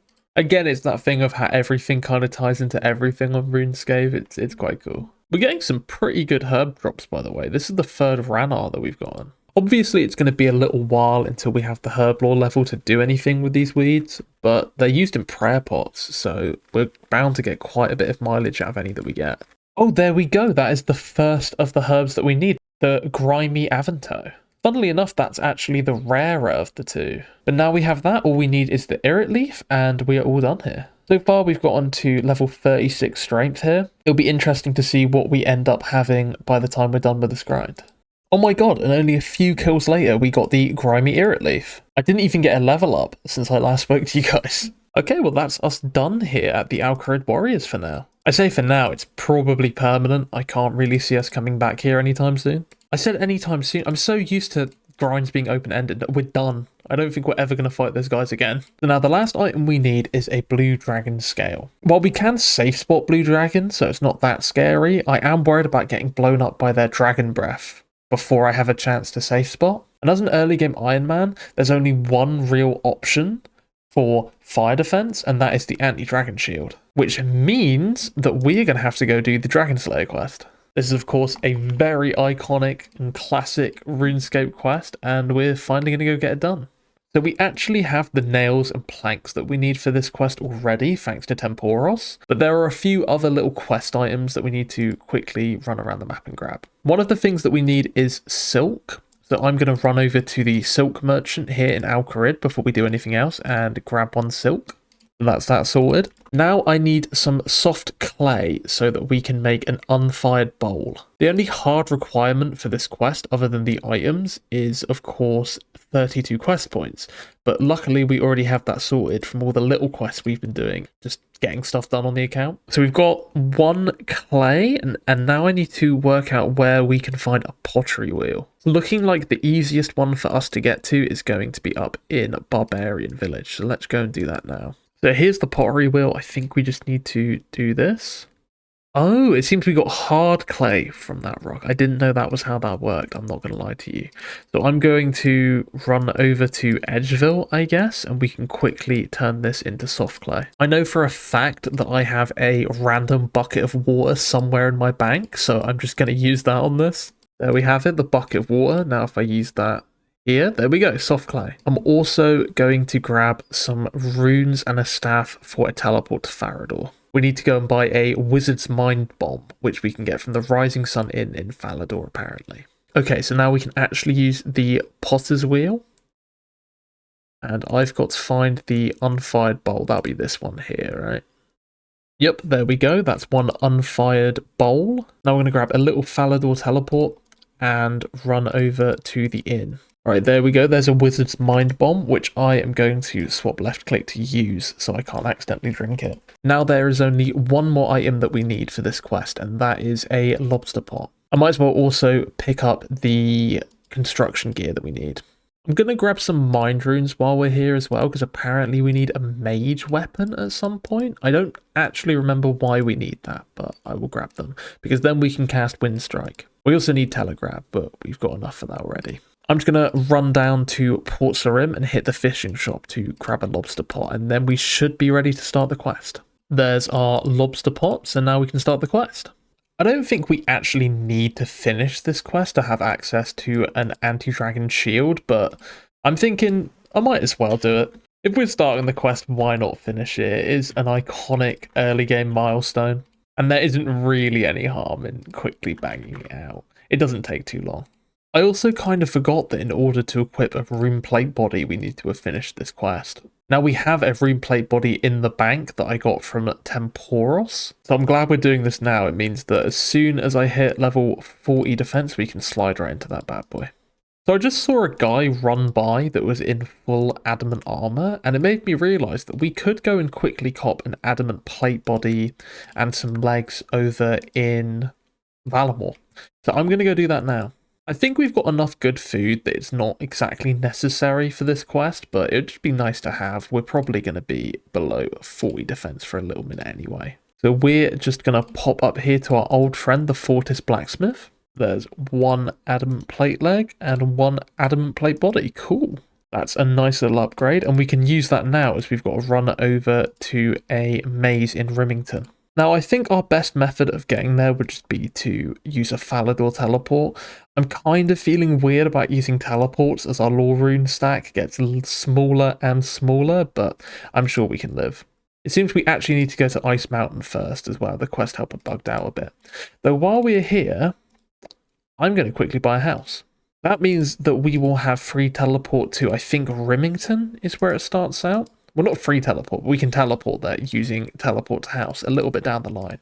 But for now, I am going to run up Ice Mountain so we can go and talk to the Oracle. I'm just going to blast through the setup for this quest because I'm sure pretty much everyone watching this video would have seen or gone through Dragon Slayer before. We just got a strength ding up to level 37 while killing a quest mob, which is pretty cool. So we're done getting the map pieces, which means we're heading to go get our anti-dragon shield. This is obviously the entire reason that we started this quest, so that's pretty sick. So all we got to do is run up to our guy here, and he should get us right. And there we go, just like that, we have an anti-dragon shield, which is actually better defensive bonuses than our wooden shield. I can't say I'm surprised we got this thing on Tutorial Island, after all. Now, I suppose there's not much else to do but to get kitted up and go fight this dragon. I'm going to swap our salmon for some bass just because I'm not too sure how difficult this is going to be at the level we're at. And again, I'd rather be safe than sorry. So we're going to bring some slightly better food. We've got an absolute ton of these anyway, so it's really not that deep. I might as well go refill my prayer as well at the Lumbridge altar over here. I don't really see any reason not to. Maybe we can do some little prayers over at Elvrag just to help out. So I finished setting up the ship. We've gone and got on our sailor as well. So we're just going to bring some food. I don't think we need to bring this hammer, but I forgot to put it in the bank, and I'll be damned if I'm going back with this low run energy. I'm also bringing along the strength potion that we got from the Dr. Jekyll random event. I really don't think I need all of this. This might be slightly overkill, but why not? And it'll be fun to use a pot for the first time. I love how jank this cutscene is, man. That shot of the clouds looks like dog piss. I just know for a fact, though, if I played this back in the day on actually old RuneScape and I saw this as a kid, I would be shitting my pants. This would have been the coolest thing I'd ever seen. Sadly, I am now 22 years old playing this on a 1080p monitor, and it is not... It is not the greatest visual content I've ever seen in my life, I'm gonna be honest. So here we go, we're getting very close to fighting, I guess what would have been practically the final boss of free-to-play RuneScape. I remember the first account I ever played on at all seriously. I did all the free-to-play quests first, before even getting membership, and this felt like such a big deal getting Dragon Slayer done. This was in like 2018, I think, so not even like that long ago. Okay, and here we go. This is the big moment. So I think the max hit Elvrag has on us right now is a 10, so I'm just going to keep an eye on that. We're also going to pop our strength potion. So she's actually outputting a fair amount of damage to me, I can't lie. It also dawned upon me that we don't have any sort of one-click teleport out, so I think for that reason I'm going to try and be as close as possible to this exit so we can just run out if things start looking hairy. I've always assumed Elvarg is a woman. I don't know why, actually, now that I think about it. I've just read the wiki and I was apparently correct all along. She is indeed a she. The odd thing I'm finding is that her max hit is pretty low, but she can attack with the fire breath and the slash attack like a tick apart, which is really weirdly quick for an early game enemy. I'm gonna have to keep an eye on my health and eat a little bit precautionarily. I don't want it to hit like a PK stack on me for 18 HP and just send us back to Lumbridge. I'm starting to think we have this under control, though. We've already got it down to 32 HP. And we've still got more than half of our bass left. And there we go. That's Elvarg dead. Let's rip off the head. This is a very iconic moment.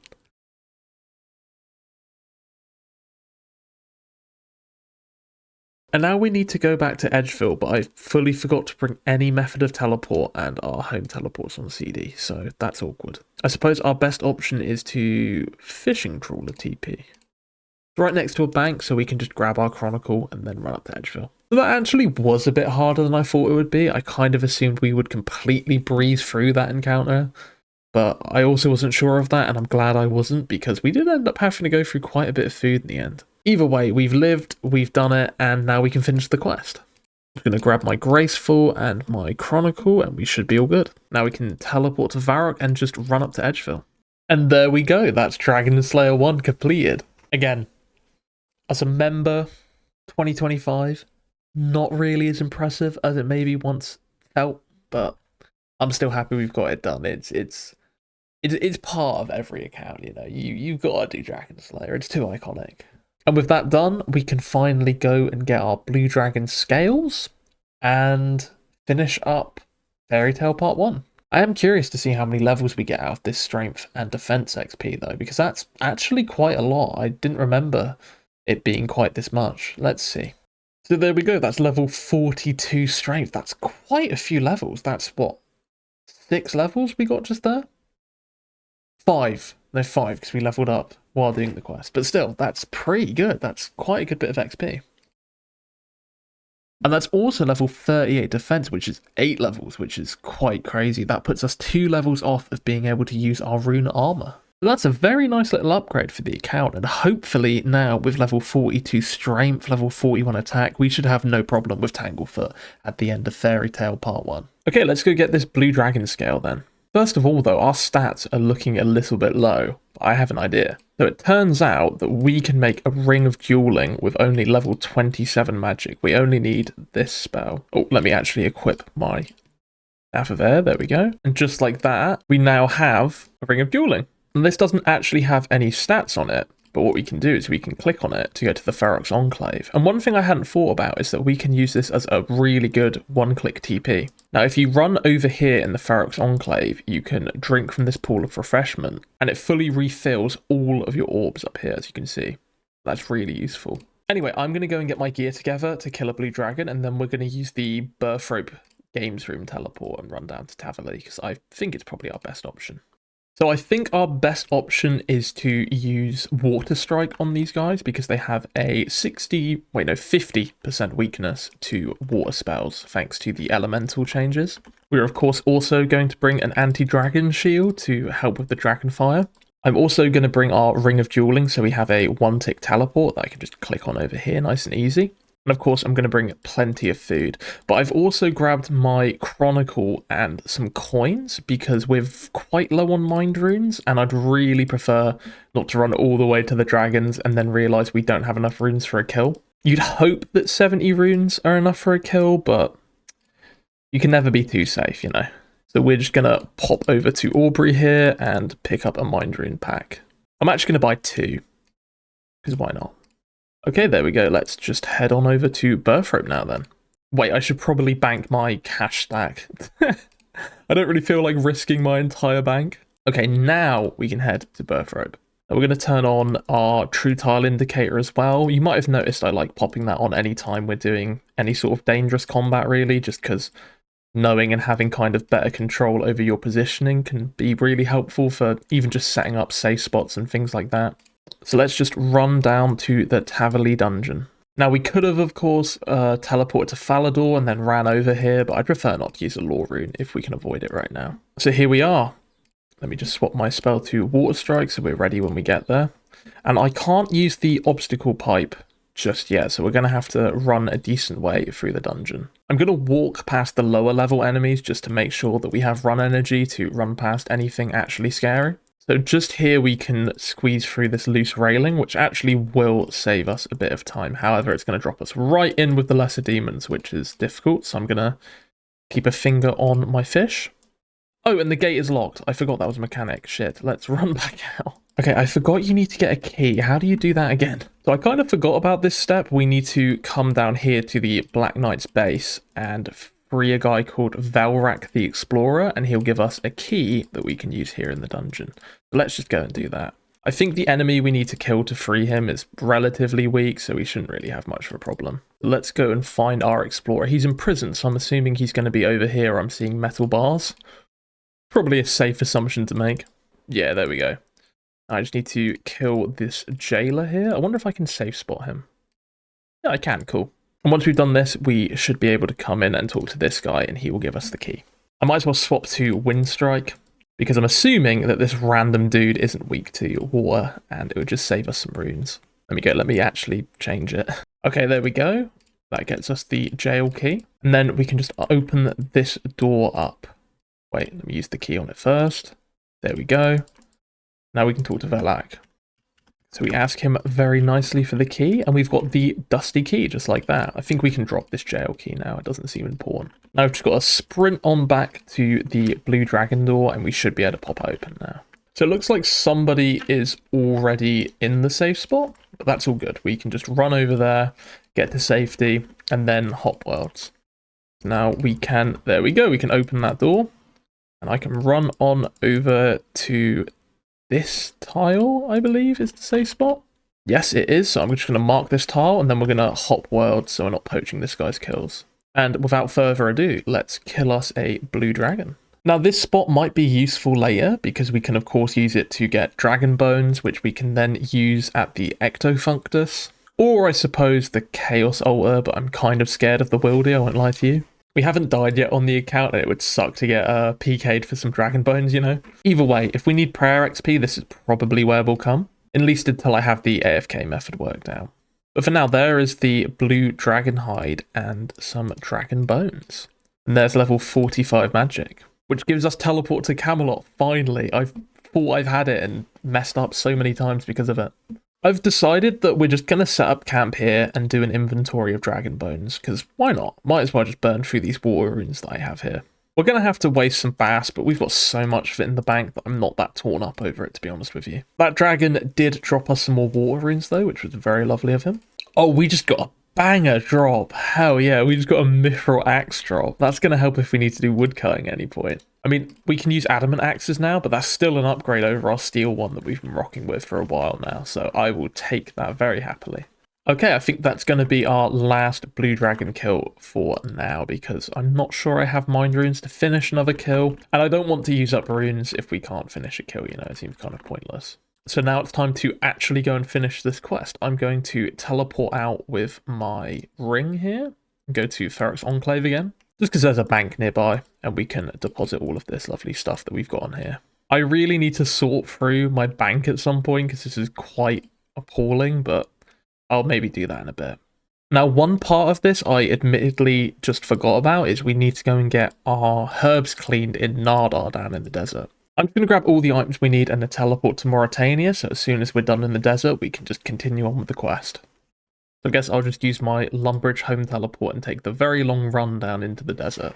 Once we've done this part of the quest, though, we will have the magic secateurs, and we can go and beat the boss, hopefully. Which will mean we're done with the quest, and we'll have access to fairy rings once I start Fairy Tale Part 2. So this right here is Nardar. I think that's what it's called. I might be butchering that, but whatever. This is Nardar, and we just need to find a nice little herbalism shop that we can run into. I believe this is the one right here. So I think, what do? Do we just use them on her? Yes, please. Let's clean that herb. And also clean that herb. And that should be everything we need for this next step. So let's hit the active file and run over to Mauritania. Now all we need to do is sprint over... God, that's a bit of a distance. All the way over here to the Nature's Grotto. And we've just ran out of run energy as well, so this might take a minute. As always, we've failed the agility check there. Lovely. Okay, I'm incredibly confused because I apparently don't have the items yet for the enchantment. I don't know what I've done wrong here. Wait. We need a blue dragon scale. We need a blue dragon scale. That's a different thing. Hang on a minute. Oh my god, wait, I have made such a rookie error. Oh no. So it turns out that what I was meant to be doing was farming those blue dragons for a scaly blue dragon hide, which I can then use a knife on. Hey, this is Future Float speaking. I'm currently grinding blue dragons for episode 3, and I've only just realised that you can pick up blue dragon scales on the floor in this room. I don't know how I didn't notice this, and instead grinded for the shiny blue dragon scale. That's one of the most embarrassing mistakes I've made. There are so many blue dragon scales that we could have picked up, but whatever. This is future float. I can't do anything about it now. So sorry about that if this is frustrating to anyone with eyes. And this will allow us to get blue dragon scales, which is a herbalism thing. Now, I didn't know this.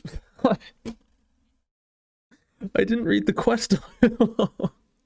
I didn't read the quest dialogue as thoroughly as I maybe should have.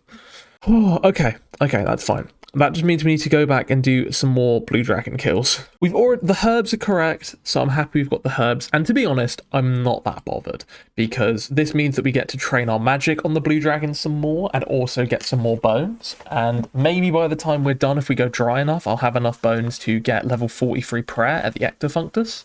I am still a bit miffed though that I didn't clock that was a different thing than a blue dragon hide. That's quite stupid. Blue dragons are a pretty good thing to kill early anyway though, so it's fine. We do need to come pick up some more runes though in Varrock. Given that mind runes are really quite cheap, I'm just going to buy a bunch of them. They only cost 330, so why not? I'm going to buy 10 of these and 10 of the water runes. You know what? I'm balling out and buy 10 more.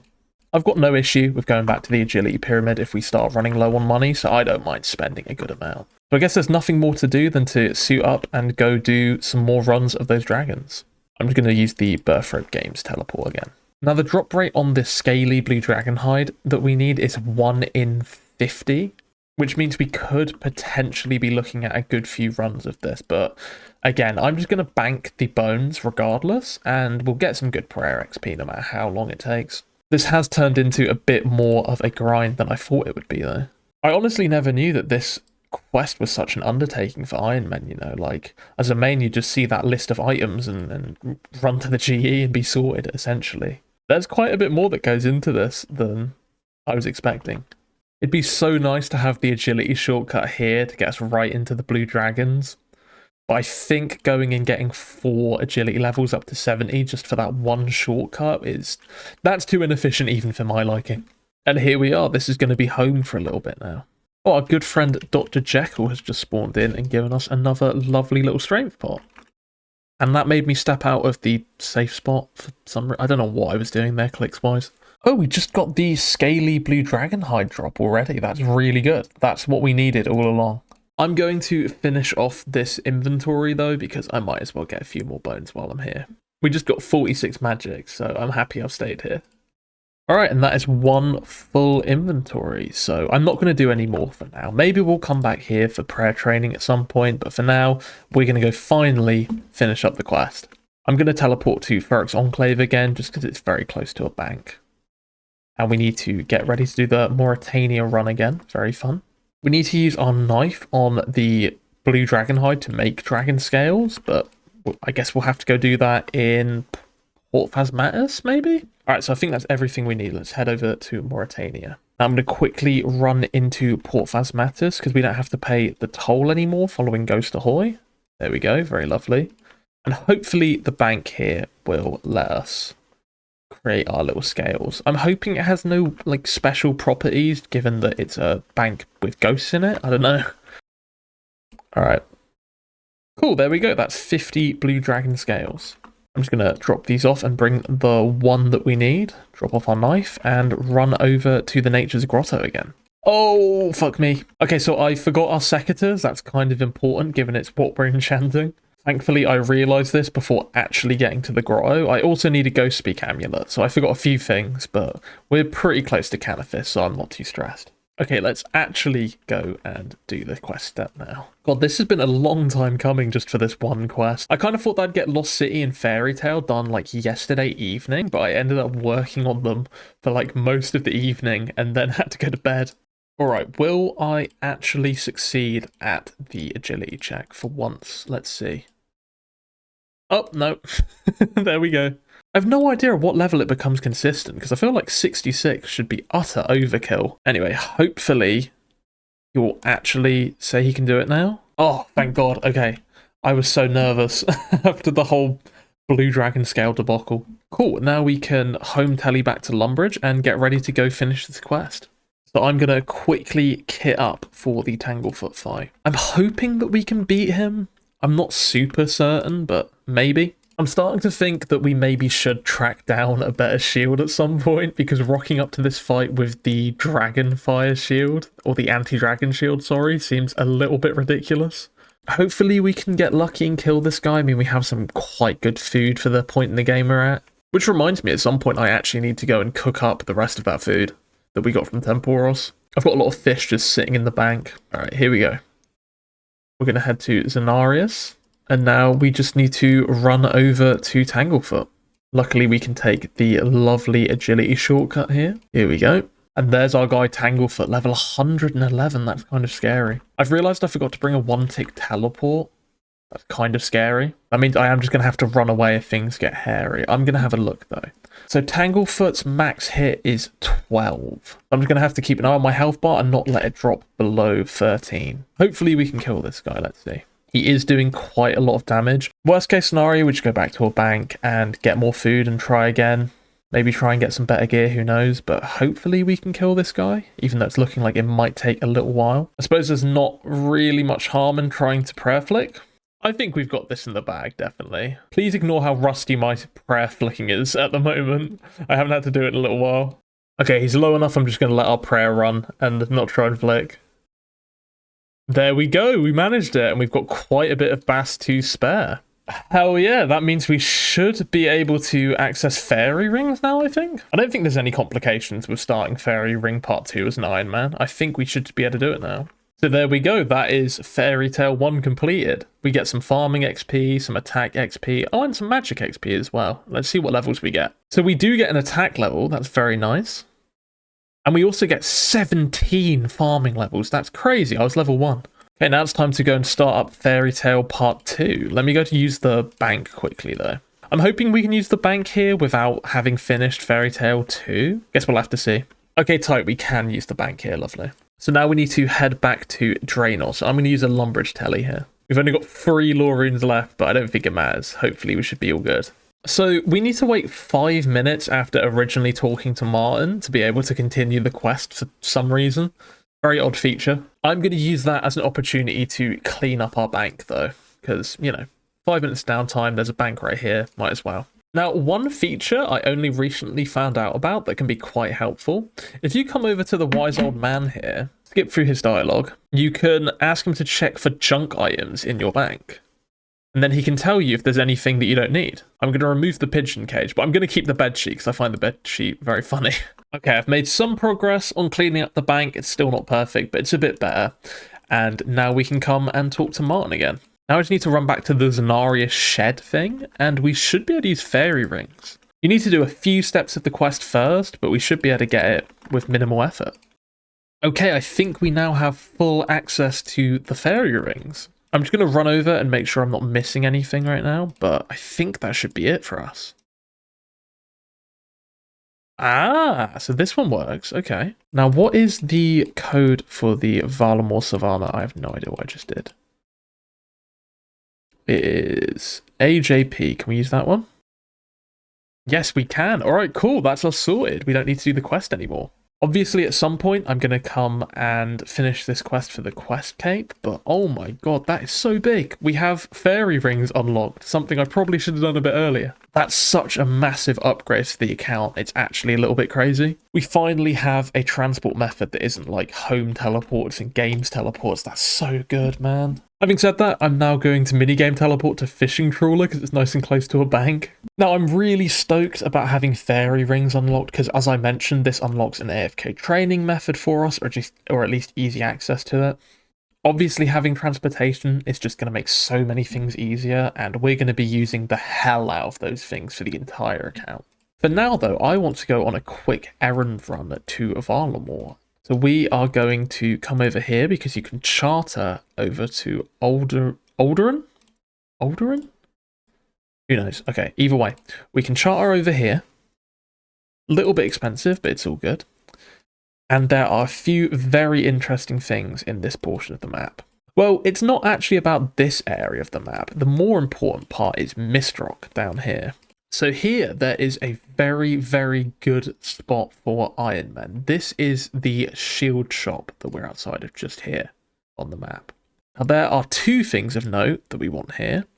Firstly, we can trade with this guy, and he sells adamant kite shields, meaning we can finally upgrade from the wooden shield and the dragonfire shield. So that's very nice. But also, more interestingly, if you come upstairs here, there is an iron bar. Now, we're going to need this iron bar for the Knight Sword quest, which I'm going to do to get our smithing level up very soon. This means that this is an iron bar spawn that you can use to do quests before you have the smithing level for iron, and it doesn't require you to go to the wilderness like the old method did. Now, with that done, I suppose it's finally time to head to Farrock and do the dig site quest. Actually, before we do that, I have all of these bits in my inventory that we no longer need that I am going to go and sell to a vendor. So I've heard that the Arduin General Shop offers the best prices for vendoring in the early game, so we're going to head over there. Probably not going to make a ton of money, but we are going to empty out the bank a little bit, maybe make a couple of coins. So I'm here at the General Shop, and I found out this guy also sells ropes, which we need 2 of anyway for the quest. So first, let's pawn off all of the bits we've got here and see how much we can make. 3.3k. That's not bad at all. That's just a little bit of money. But we can also now buy... Someone instantly bought those. Holy shit, what? Okay, let's buy 2 rope now for the dig site quest. I think that was the last thing that I needed for the dig site quest. Ah, no, there's one more thing, and that is a cup of tea, which we will steal from Varrock shortly.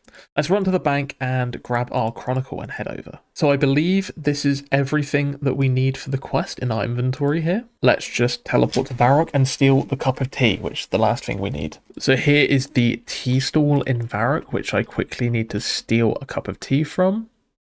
There we go, cool. Gonna do the classic swap left click to use, just because I know myself. I never knew that cups of tea could give you attack bonuses. That's quite cool. Anyway, now it's time to start up this quest. It's going to be a lot of running back and forth between Varrock and the dig site, but hopefully it'll be worth it when we're done. So already they're having us bomb off to Varrock, which means that once I've done this step, I'll have to waddle all the way back. This is just one of those quests where pretty much all the difficulty comes from running about the place. And after one bit of dialogue, we've got to run all the way back down here. I'm not going to include much footage of this quest because it's pretty boring. I'm just going to run through this and I'll talk to you guys when I'm done. So during this step in the quest, you've got to dig, and we just got a black med helmet. Now, I'm not sure if that's better than our initiate sallet or not, but I'm going to keep hold of it just in case.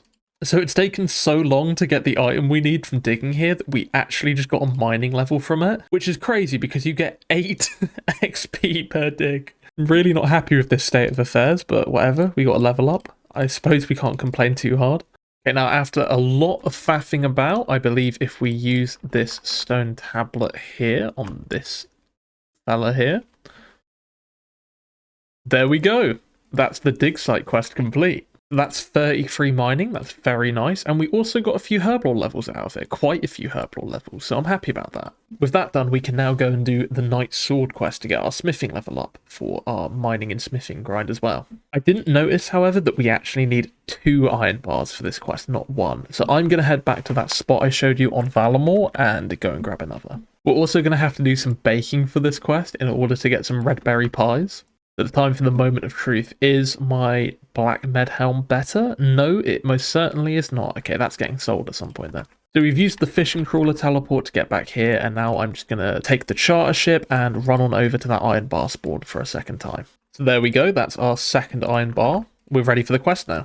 Alright, so now I'm going to home teleport to Lumbridge and we're going to get our baking on. So we need some pastry dough, first and foremost. For that, I'm going to grab a pot and a bucket, and we can get a bucket of water, and I'm going to go make some flour quickly as well. We're also going to grab our Chronicle, because once we've gotten the flour and water, I'm going to need to head up to Varrock. We're just going to grab our water here at the sink, and I'm going to go make some flour, because I can't be asked to go buy it.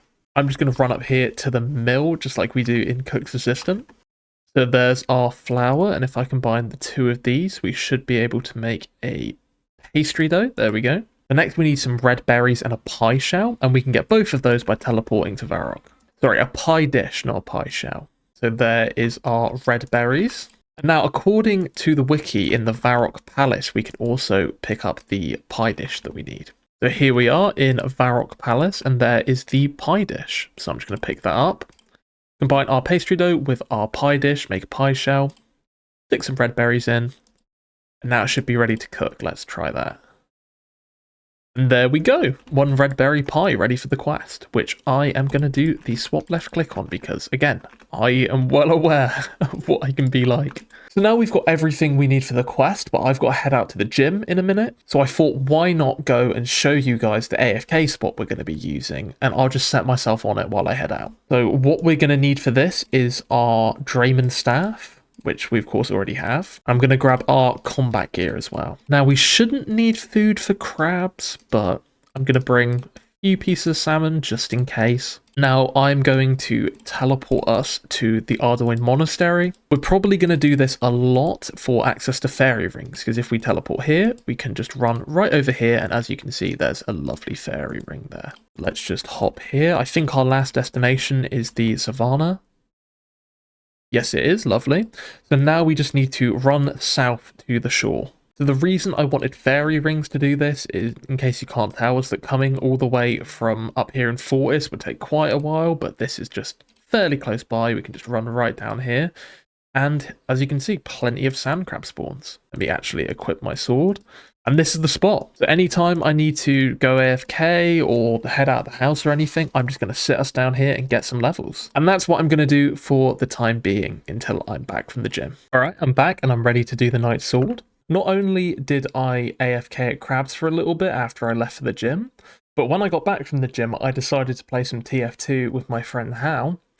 And while I played, I kind of just kept the Crabs running on my second monitor. And as a result, we are now up to level 52 strength. I believe that's 8 levels since we came here earlier today. So that's quite a significant upgrade to the account. I'm going to be doing stuff like this a lot when I go and play other games or just whatever in a cooked dinner. But now let's just home teleport away and start this quest up. Actually, we're going to fishing trawler teleport. This is a real favourite of mine. It's so close to a bank, and also it's quite close to a fairy ring now I think about it. Now we're here, I just need to hit the bank and get all the stuff we need for the quest. So we're going to need our red berry pie, 2 iron bars, and a pick. We can actually use our adamant pickaxe now as well, which is kind of cool. Due to how few lore runes we have left at this point, I think I better go and fill up my chronicle. We're apparently going to have to run through Falador an awful lot throughout this quest. I'm wondering if there are any fairy rings particularly nearby, just to make that a bit easier. Ah yeah, there's one here. Nope, that's higher balloon. So... not particularly looking like it. I'm thinking that we might just have to use our Chronicle a lot and run from Varrock over here, which isn't the worst. It's like the last quest we have to do for the time being, so it's not the best, but it could always be worse. Let's Lumbridge home telly and run to Draenor to fill up our Chronicle, why not? So, just like before, we're going to run up to Diango, buy a couple of these. I'm going to buy 20 again, I think. Where's he gone? So there we go, now we have 24 charges in our Chronicle, very lovely. So now it's time to do our first run to Falador of many, I'm led to believe. So we're just starting the quest up now, and once again, I'll probably skip through quite a lot of this. I do believe that there's just going to be a lot of running back and forth, and I don't want to make you guys watch that. There we go, that's the Night Sword complete. And that takes us right up from, I believe, Smithing 1 to Smithing 29, so that's pretty dope. Now there's one more thing that I would like to do before we go and start this grind. And that is to go and get our Varrock armor. So once we finish our easy diary for Varrock, we get access to armor, which when worn gives us a chance to mine 2 ores at once. And given we're probably going to be mining iron a lot through this account, not just for this grind, but for mining in general, I think that's something that would be really worth getting. Now there's only one skill requirement that we're currently missing, and that is level 9 runecraft. We're at level 1. So for that reason, we are going to do the Enter the Abyss quest. Now this quest is actually required for the Temple of the Eye quest, which we need to unlock Guardians of the Rift. So I was going to have to do it anyway, but we're going to do it slightly out of sequence here, just so that we can have access to the armor. This quest gives us 1,000 runecraft experience, so it should set us up nice. So this quest actually starts, and at multiple points, I believe, requires us to go to the wilderness. So for that reason, I'm going to bank literally everything before we head out. I will bring my Chronicle, though, for a little teleport, because I don't think we can lose that if it's all I've got in my inventory. So I'm not seeing anyone around. I kind of don't want to die, even though we're risking literally nothing. Let's have a look. Yeah, we keep our Chronicle, so we lose genuinely nothing, but it will be our first death on the account, which I'd quite like to avoid. Here we go, first time in the wildy. I'm going to assume there's not going to be anyone running around PKing in the level 3 wilderness. Alright, so that's that step done already. So we've managed to survive our first trip into the wilderness. Oh, and we can't TP out, I kind of forgot about that. Let's run on back then to the trench. So once again, I'm just going to run through this quest for you guys. Of course, I'll show any interesting moments that happen, but this is an early game mini quest, so I doubt there's going to be anything particularly exceptional going on. Now, in order to do the Temple of the Eye quest, which actually unlocks the Guardians of the Rift minigame, we're going to need a little bit more XP than this quest gives us. This gets us up to level 9, which will get us our Varrock armor. However, we need level 10 in order to actually do the quest. And then once we're done with the quest, we should have enough XP to be able to start the minigame, which requires level 27. But in between this quest here and the Temple of the Eye quest, we need to do a tiny bit of rune crafting. So I'm going to quickly grab some essence in order for us to do that. That's one full inventory of pure essence, barring the scrying orb. And I do believe that's enough if we make earth runes. So now we need to head to the Wizard's Tower, which before was quite a pain in the ass, but now we can actually just take a lovely little fairy ring over. So here we go. I'm just going to plug in the code, which is DIS. And there we go. That makes getting here quite a bit less of a pain. Okay, so there we go. That is the end of the quest. There's no proper pop-up as it's a mini quest, but we get rune crafting level 9. We also get a small pouch, which I kind of forgot about. That's cute. Now, while we're on this side of town, I'm going to quickly go and get the rune crafting part of the Varrock Diary done straight away. And also get us the rune crafting XP for Temple of the Eye as well. Let's just grab our Earth Talisman and an inventory of pure essence, and let's go and do this thing. So here we go. Let's just pop in here. Craft an inventory of earth runes, and that should be level 10. There we go. So now, other than the Temple of the Eye quest, that's us pretty much set for Guardians of the Rift rune crafting wise. So now I'm just going to quickly run through the Varrock Easy Diary.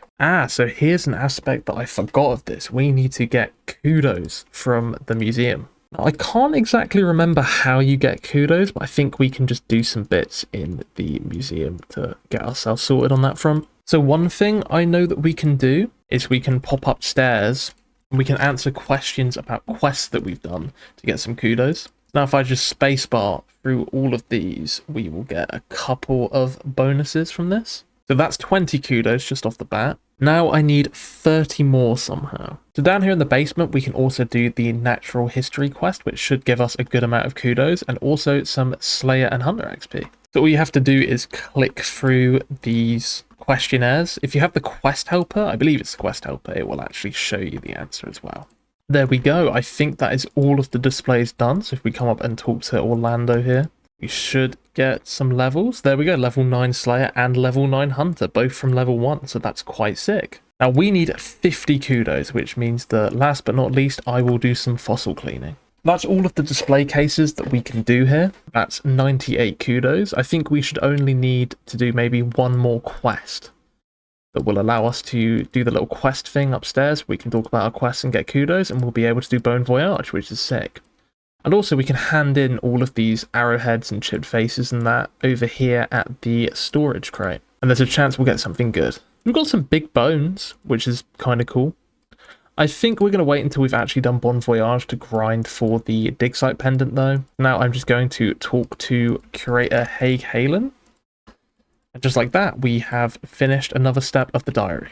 And there we have it. That is the diary complete. Now, where do we need to go to hand this in? That's quite close to the Chronicle Telly, so we're just going to use that. Now, if we come over here and talk to old mate Toby, we should finally get our Varrock armor, which will mean that other than getting nature runes, we are entirely ready for the grind I've been teasing for so long now. So there's our Varrock armor, and we also get an antique lamp. I'm going to read what this does quickly on the wiki so I know how to use it. So this will give us 2,500 experience in any skill over level 30. Now, looking at this spread right here, I think our best choice is probably mining. Obviously, we want magic XP still, but we don't even get a level up out of using this XP lamp. That's how high our magic skill is now. So I think we're just going to use it on mining. And that just gave us 2 levels, so I feel like that's pretty worth. So now we need to go to Mage Bank in the Wilderness for the first time, which I'm honestly a little bit scared about. I want to work out pretty much the exact amount of nature runes that we need for this grind, because I don't want to bring any more GP than is strictly necessary. So I'm going to run some calculations here. So it's looking like we're going to need to bring about 97k, which is quite a scary amount to be bringing to the wilderness. I'm hoping that we're low enough level that we will maybe be safe from PKs, but I think we have to go into such high level wilderness that might not matter. I'm going to quickly install the Wilderness Players alert, because maybe if we're quick, we can quickly log out. We're going to need a knife here because as soon as we go into the wilderness, we're going to need to cut a spider's web. Now, I'm so scared of the wilderness right now that I'm actually conserving all of my run energy on the way to Edgeville, where we're going to pull a teleportation lever to get us there. I want to have 100% run energy when we enter the wilderness. I really don't want to take a single risk here on the account. Not only are we sitting on 97k, but it will also be our first death, and I'm quite liking not having died yet, even though we're not hardcore. But I just need to think that once we've done this, we can finally go and do our mining grind, and after that we get to do Guardians of the Rift. So I'm already seeing someone scold in Edgeville. I'm actually quite scared.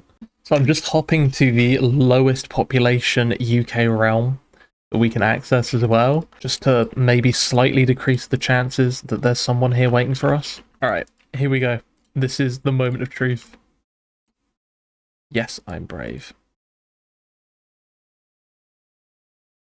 Okay, cool. So we've made it here without seeing anyone, which is a good sign to begin with. So now we just need to break this spider web here and run over to the Mage Arena Bank. I'm going to keep my finger down here on the logout button all the way there, just in case someone world hops in. I believe we have to pull this lever around here, maybe, to get to the Mage Arena Bank. Okay, there we go. We've made it. We're safe. Now we can trade with this guy here and finally buy us some nature runes. I'm just going to buy out all of this guy's stock and then hop worlds because we need about 540 runes. Okay, so I've just learnt that there is actually a guy here we can bank with, so I didn't actually need to risk any money. We could have just ran here like completely naked and just banked when we got here. Which means I just made that experience significantly more stressful than it needed to be, but whatever. As long as we get our runes, I'm happy.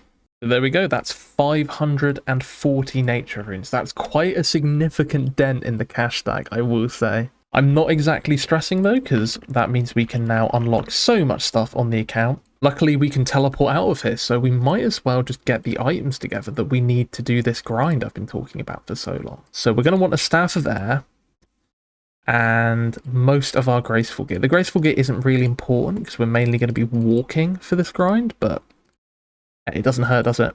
We're also, of course, going to need a pickaxe as we're going to be doing mining, and also the nature runes that we just spent ages building up to getting. So now I finally get to show you guys what this grind looks like, and I'm quite excited for that. I'm going to quickly set some filters so that the superheat item button is really big to make this a bit easier. So the basis of this grind is that we're just going to mine up an inventory of iron. Oh, for Christ's sakes, I've just realised that I forgot to get the Varrock armor, which we just spent like 30 minutes going and getting, if not more. Let me run to the bank quickly. Okay, so there's the Varrock armor. Let's just teleport back. So I'm just going to get us a full inventory of the iron ore, and then I'll show you the next step of the process. There we go. We have a full inventory of iron ore. And now that I've done this, we're just going to start walking over to the bank in Ardy. And while we're walking there, we're going to superheat all of the iron ore that we got. Now, as you can see, this is getting us mining XP from mining the ore. It's also getting us some good magic XP, and we're also getting smithing XP for every iron bar that we make. And just as we get to the bank, we finish our inventory, deposit our iron bars, and then teleport back to the monastery and start it all again. So this is a pretty simple grind, very chill. And it's honestly not the most efficient thing to do for the goals that I have, but I've wanted to try it out for ages, ever since I saw it in a Mudkip video. So this is going to be the way that we hit level 41 mining for Guardians of the Rift. So that's another inventory done, and we just hit level 30 smithing. We just hit level 36 mining, only a few inventories in. Now, ideally, we'd want a rune pickaxe to be doing this, but we're not 41 mining yet. I mean, we're doing this grind for 41 mining. I am going to grab a rune pickaxe before we go to Guardians of the Rift, though. Luckily, it seems to be one of the few rune tools that we can actually just outright buy. We saw them earlier in the little mining shop down in the Dwarven Mines. So we're just going to go down there and splash a little bit of cash once we're done with this grind. That's level 47 magic, and that's level 37 mining. See, obviously this isn't the fastest way to get to Guardians of the Rift, And also doing this grind before we have access to making nature runes at Guardians of the Rift seems a bit silly, I know. But I'm a big proponent for playing RuneScape like this. If you have a grind that you find fun, just go do it, man. Like, it doesn't matter about being optimal. Unless you're going for speed runs, like fastest max or whatever it is, you know. Just play how you want to play. Try things that you want to try. If a method seems fun, do it. If a method isn't fun and you can get away with not doing it, just don't do it. That's kind of a rule we're going to be following throughout the entirety of this account, and also just any RuneScape videos I make, even if I make any not on this account. We just hit level 31 smithing. It's a new day, and that is level 38 mining. Level 48 magic on the account, that's very lovely. And that's level 32 smithing as well. And that's mining level 39. We're only 2 levels out of my little goal for today. So obviously there was quite a bit of setup into this grind, and we're not doing it for super long. But the thing that's cool about this is that it's something we can always come back to, especially once we have a ton of nature runes from Guardians of the Rift, hopefully. There's going to be a lot of times in this account where I'm going to need magic levels, where I'm going to need mining levels, and I'm going to need smithing levels. And this method will always be here for us to use.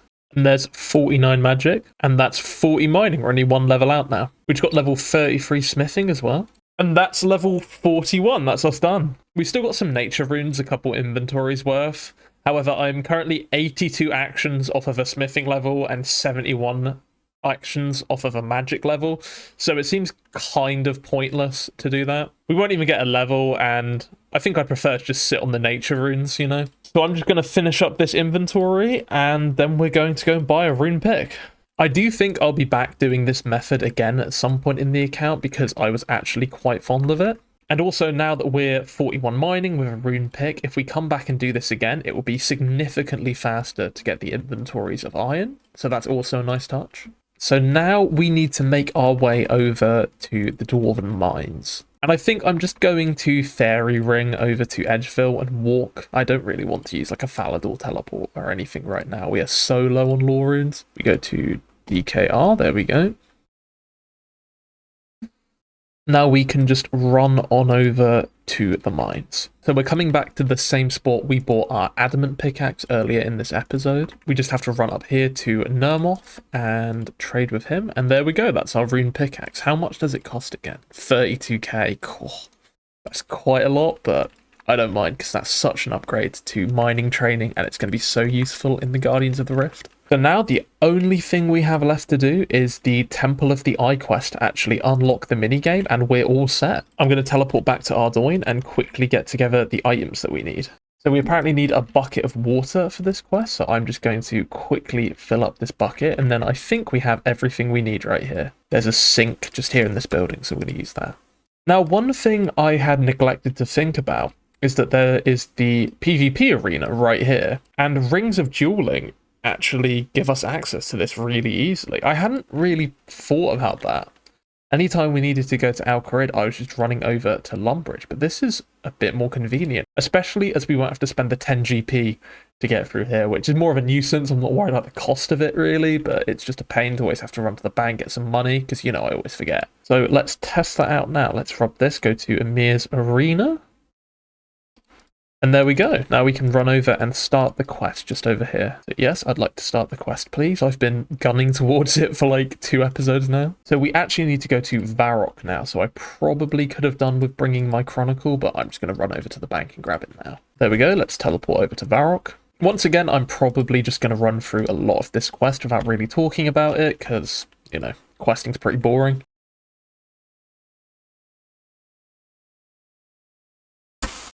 Okay, I have no idea what I've done wrong, but I'm in the level 10 wilderness. Okay, I'm now getting my ass beat in the abyss. What have we done wrong here? Okay, there we go, there we go. Oh. For some reason I thought, when it says work out the correct order to activate the runes, I for some reason thought that meant climb through the rift. So I got... Okay, we're just gonna... How did I even...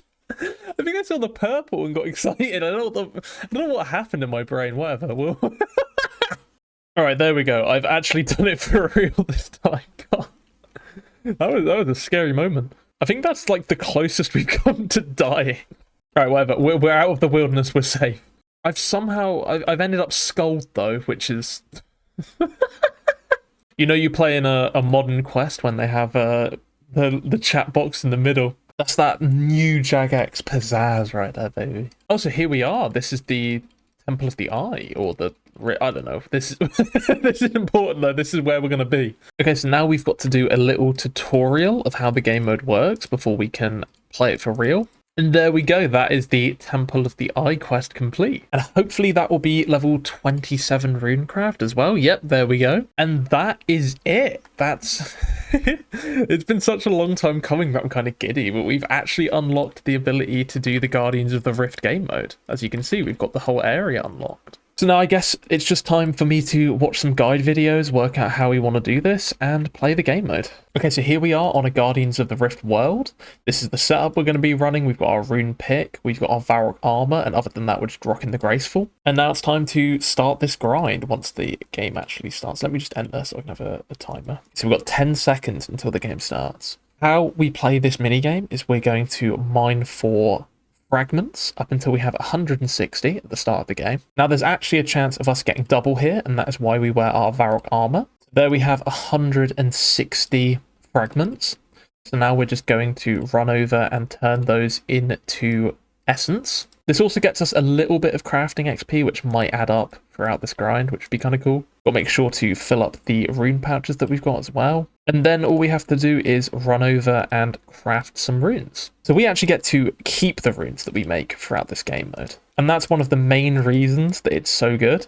If a yellow portal spawns, we can use that to just mine straight up essence instead of having to mine the fragments as well. So we're going to do that. So here, as you can see, we're now going to make some cosmic runes, which are going to be really useful for the account. You get to make a lot of different runes here. Right now, our options are somewhat limited. There's a little rune crafting level, by the way.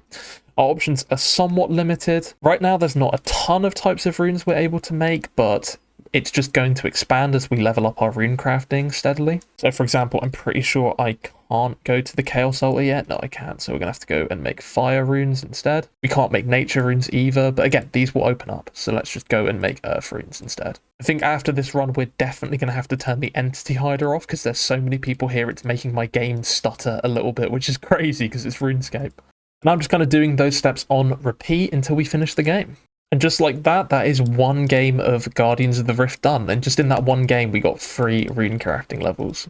Now, once we have done a run, we can come over to this reward guardian and open it up. As you can see, we got a diary, but we also got some runes, which is very helpful. And that's pretty much the game mode. I'm just going to be doing this on repeat for a little bit. So I think we're going to end the episode here, and I'm going to go grind this game mode for a bit before the next episode. So for now, I better say bye. I'd like to thank anyone that's watched this far into this episode. I'm going to keep this grind going, and I'm really happy that you guys are here.